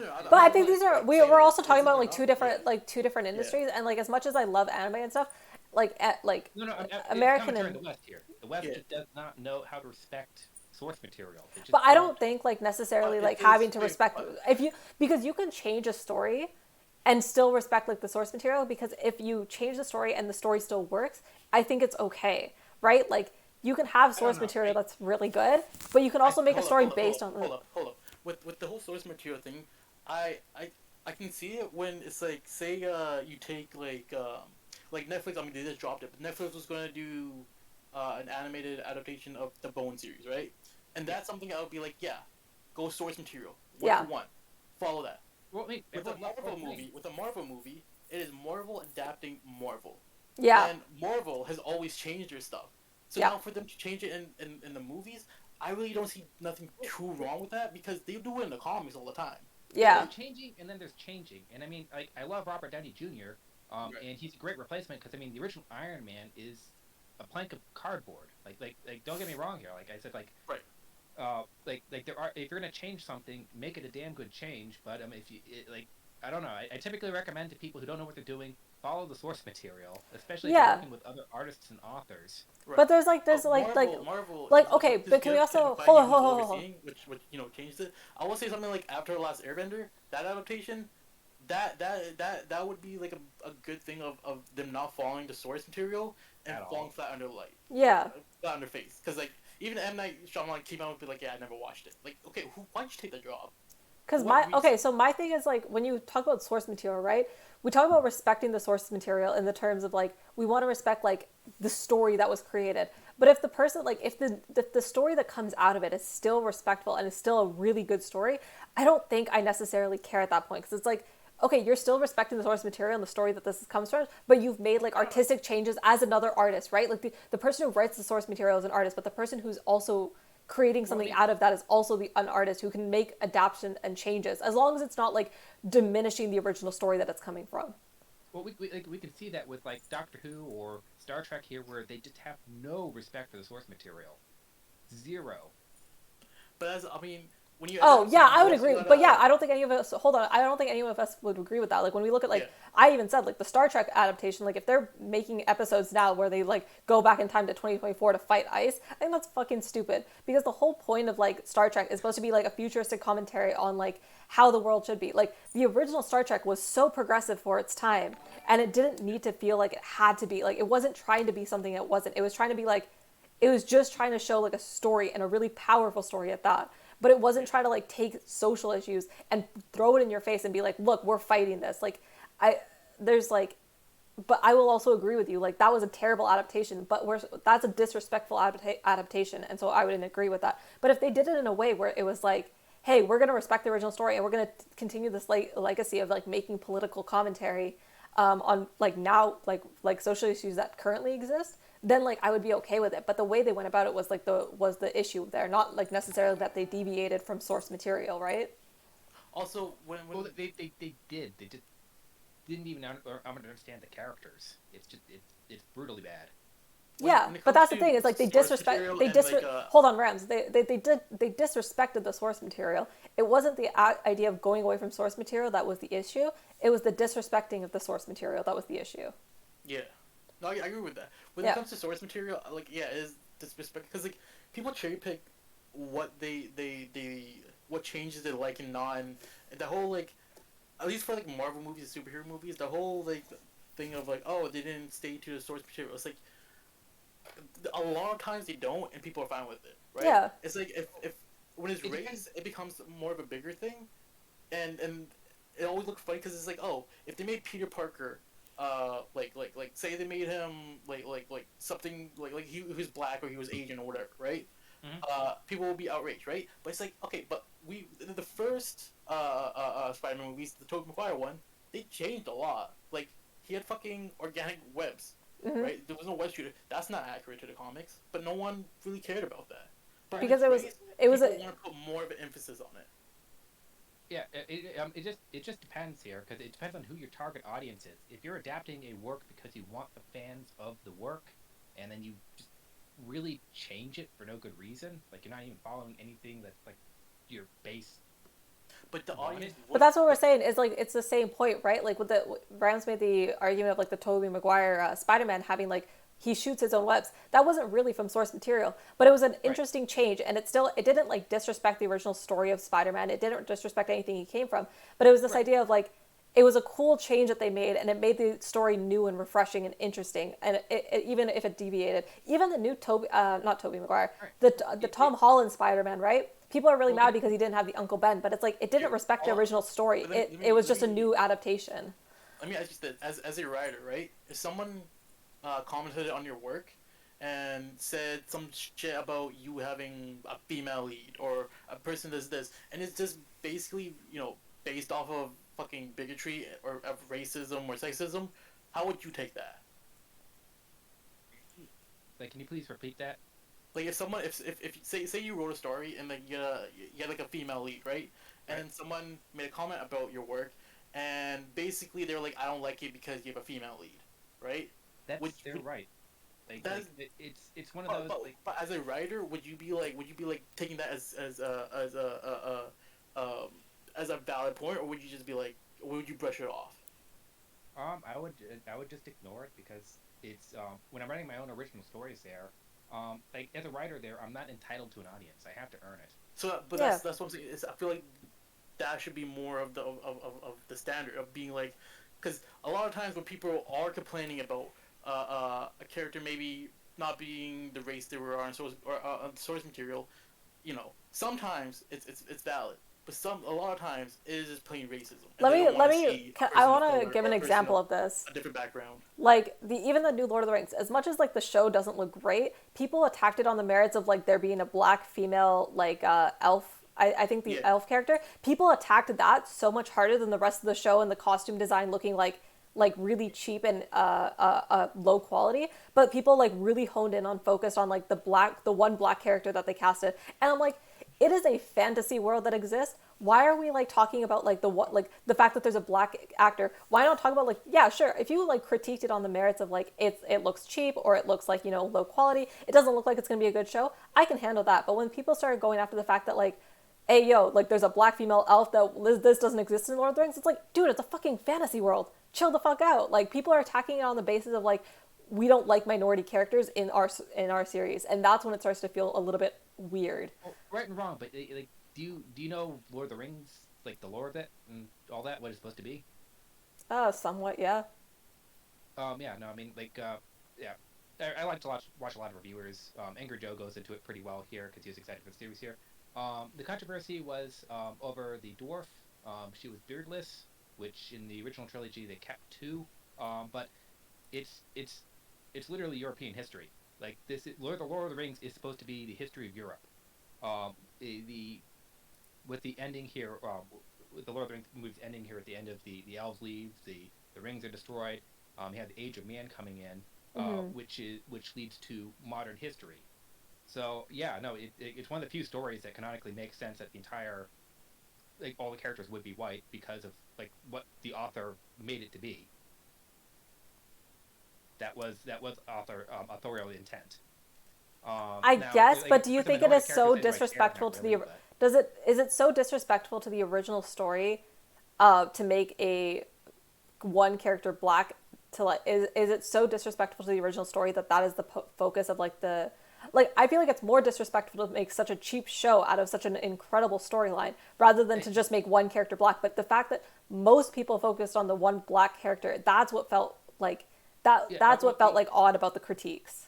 The most disrespectful part was handing it to writers who just don't have any writing Oh yeah, I credentials. 100% agree with Why? that. I think that was the like that's probably one of the bigger issues. That's, Is like that's two different takes. To yeah, just criticize you're it for talking writing is one thing. yeah But people criticize it because they saw a black person there. yeah. Oh, I And know. it's like if that does not I already affect ceded source that. material at all, Yeah. then it So we're shouldn't be a jumping problem. around. We're jumping around from arguments here. So like there's like three different arguments that we could like probably make around this, and like two of them we agree on, and or actually we probably agree on all three. But like when we're jumping from thing to thing, it seems like we disagree. I don't think we actually really disagree on Like that I much. said, I ceded the ground on that because I genuinely don't care if they if some minority characters make it into Lord of the Rings. I don't have a stake in that. I just don't care. I think like that would be what they were talking about here. Is just that is true to the canon, true to the lore. Tolkien created over 3,000 characters. He invented a ridiculous number of languages for the story here. You can really go through the extensive notes and stuff that were published and put out about his world and his work. Hell, they made up custom characters. They inserted hobbits into it, and people got angry about the hobbits being in the series because the hobbits didn't exist yet. Yeah. Do you so with the whole thing of just on source material, was there anything in the source material that like specifically says like what race these characters would be? My understanding is yes. Like I'm not the most read up on Lord of the Rings, but I mean, anytime these guys want, there's lots and lots of lore videos on Lord of the Rings going through it. But my understanding is yes, every character had. We know what the gender they were. We know what language they spoke, what their name was. Right. Well, to be fair, the whole like I know quite a bit about Tolkien, but he was like a linguist. Like the whole point was part of it was like he created like a whole language, right? Like he created languages for these characters, even if it was based on European, like supposed to be like pre-European days. I don't know if that necessarily. Yeah, I mean, a talk on Lord of the Rings would be fun because, like, I'm a big nerd. I like studying stuff, but I'm not a Tolkien expert. This is just a lot of this is what I picked up from watching a whole lot of. I like to hear and understand things. Well, so my dad's like a super nerd fan of like Lord of the Rings, which is why I grew up on it. So I know some of this stuff, but like the like Tolkien and the people that he conversed with about these stories were all very open-minded people, and I can't imagine like. For people to act as if like that's their issue with the black character, or sorry, like the black character in the new show, it seems to me disingenuous to make that argument when it seems like it comes more from like a point of view of I don't want a black character and trying to post hoc justify it by using like, oh well, this is supposed to be European history. That's what that argument sounds like to me. I don't think that's the argument you're making. Not to put that on you. I'm just saying I think that's what it feels like when we hear those criticisms, because it feels like you're initially judging the character and then adding a justification after. Yeah, I can't help how things feel. I mean, it is like if you're being accurate source material, they're all white. I mean, it is a. I also want to say here and say I don't know if he like necessarily like he might have read it on European history, but I don't think he like necessarily wrote every character here is white. Like I think like I don't know. My understanding is that he did. That was like the whole point was this was the creation of Europe. This is like I would like look into that a little bit. But even because regardless of that, do you think that like it affects the story in any way? Again, I've seen the position multiple times there. Like, yeah, no. It's such a minor issue that I don't care. Right. Like if you want to know the argument, here's the argument. It doesn't mean I support or back the argument. Right. I mean, I feel like that's all that people want really is diversity, and if it's in a way that does not affect the story, again, like you say, you don't care. Like, yeah, that I mean, if it doesn't affect the story, who cares, right? People who are of that minority group will care because they get to see some representation. So at the end of the day, it's just like a win-win-win. Yeah. Right. And if you, it's just people who feel offended by that is like my yeah. I think what we're kind of like running around here is like we're saying like there's probably, because you're saying like, you know, story matters more important than anything, and me and Rams would probably agree with you on that, but the part we want to add in is that there's probably like some level of diversity that can increase like the actual like how good some of these stories are, or at least how good they come off in our society, and what kind of, because the story alone has to be good, but the impact it has on the people who watch it, I think, is also important. Well, that's kind of where I differ here. I'm for artistic libertarianism here, where I like maximum freedom for the writer, the artists, the showrunners here, and so I try not to focus on what I think is better or worse for society. Just make your art and make the best art you can. But art is supposed to on this big of a scale, like a movie or a TV show. It's not just, you know, the creatives creating it. It's like the suits in the background who are producing this and everything. And you know, with the fight for more diversity, is more so to get those people to accept diversity, because those people are making calls. Like, I don't think we're saying like to write whatever he wants when he's making a TV show or a movie. He has to get everything greenlit and everything too. And we also we might not want to greenlit some certain stuff. Well, we even said in 15 years, or I don't know. Let's jump further. 50 years from now, here the internet is so successful. These companies have bankrupted, and all we have is a whole bunch of just people doing their indie stuff.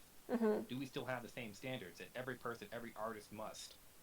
Like, no, probably not. But because at that point, hold on, wait, Rams, wait. Companies to let those people tell the stories. Because the thing is, at that point, if we get to that world, there will be no like, there's no security tape on who can get in. Right now, there is a like, you know, a guard on who can produce stuff that's going to go mainstream. And the people who are making the decisions on what goes mainstream are the people who are picking like strictly like a certain type of story and ignoring the diverse stories. And so right like now it's much more than it's ever been, because like we're having crushing factors here. Like, if you follow the comic scenes there's been as the comic industry is just going down in flames. You have the manga industry blowing up in its stead, but you also have a whole lot of indies popping up. Right. And we're starting to get to that switch, which is why even like just like general online media like Twitch and YouTube and these type of things are taking over like mainstream media, just because I think people enjoy finding what caters to them. Like, you can find a lot more diversity of like ideas and stories and opinions on something like YouTube versus like watching a TV show, because you can find people who are like you, and I think a lot of people enjoy finding people like them, and not necessarily like, because I'm always someone who's like, I think you should listen to like different types of people who come from different political factions, people who come from different ethnicity and races, because I think that's important to like diversify your own mind. So when we so for me, it's like, I understand like the people who want to find other people like them, because you might not get that anywhere else.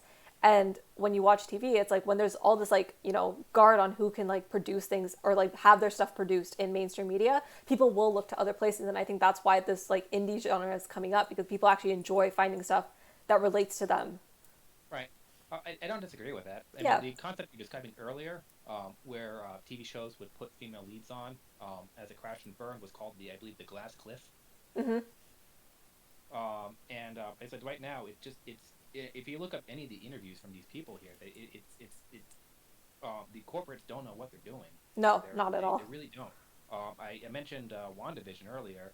I was watching an interview where, because Marvel got this set of rules here for writing here that women cannot have male mentors. Just a laundry list of like really dumb things here that just we're writing. That was why Doctor Strange was written out of WandaVision, because he could not teach her how to use her own powers. Wait, women can't have male. Yeah, like these are stupid rules. I never finished Hawkeye, but what the fuck is Hawkeye then? Kate Bishop. There might be like there might be saying exceptions to like maybe like. I'm not saying that like. I was just saying that was a rule. To be fair, friends, it might be like established characters. Like a laundry list of like bullshit. Yeah, no. I know what you're saying, but it might be. Caught me off guard because I'm like, what the fuck Yeah, is you're right. Hawkeye? Hawkeye did. I think it's it might be in reference to. to like specifically to like established characters, right? So like Hawkeye, like Wanda is already an established character, and so to give her a male mentor might like cross some boundary. Whereas like with Hawkeye, it's like you're bringing a new character who he's raising. Doctor Strange taught her. Yeah. So they were just going to have him in there. That he was teased to be the Doctor Strange actor. Cumberbatch was teased to be in there, Right. and then he removed. Yeah. It was just seen as just you can't do that. Yeah. And so what they did instead is because like to me there I was like, yeah, it makes sense here. You don't want to have Deus Ex Machina in your show here. Wanda gets herself into trouble. She needs to work her way out. Good,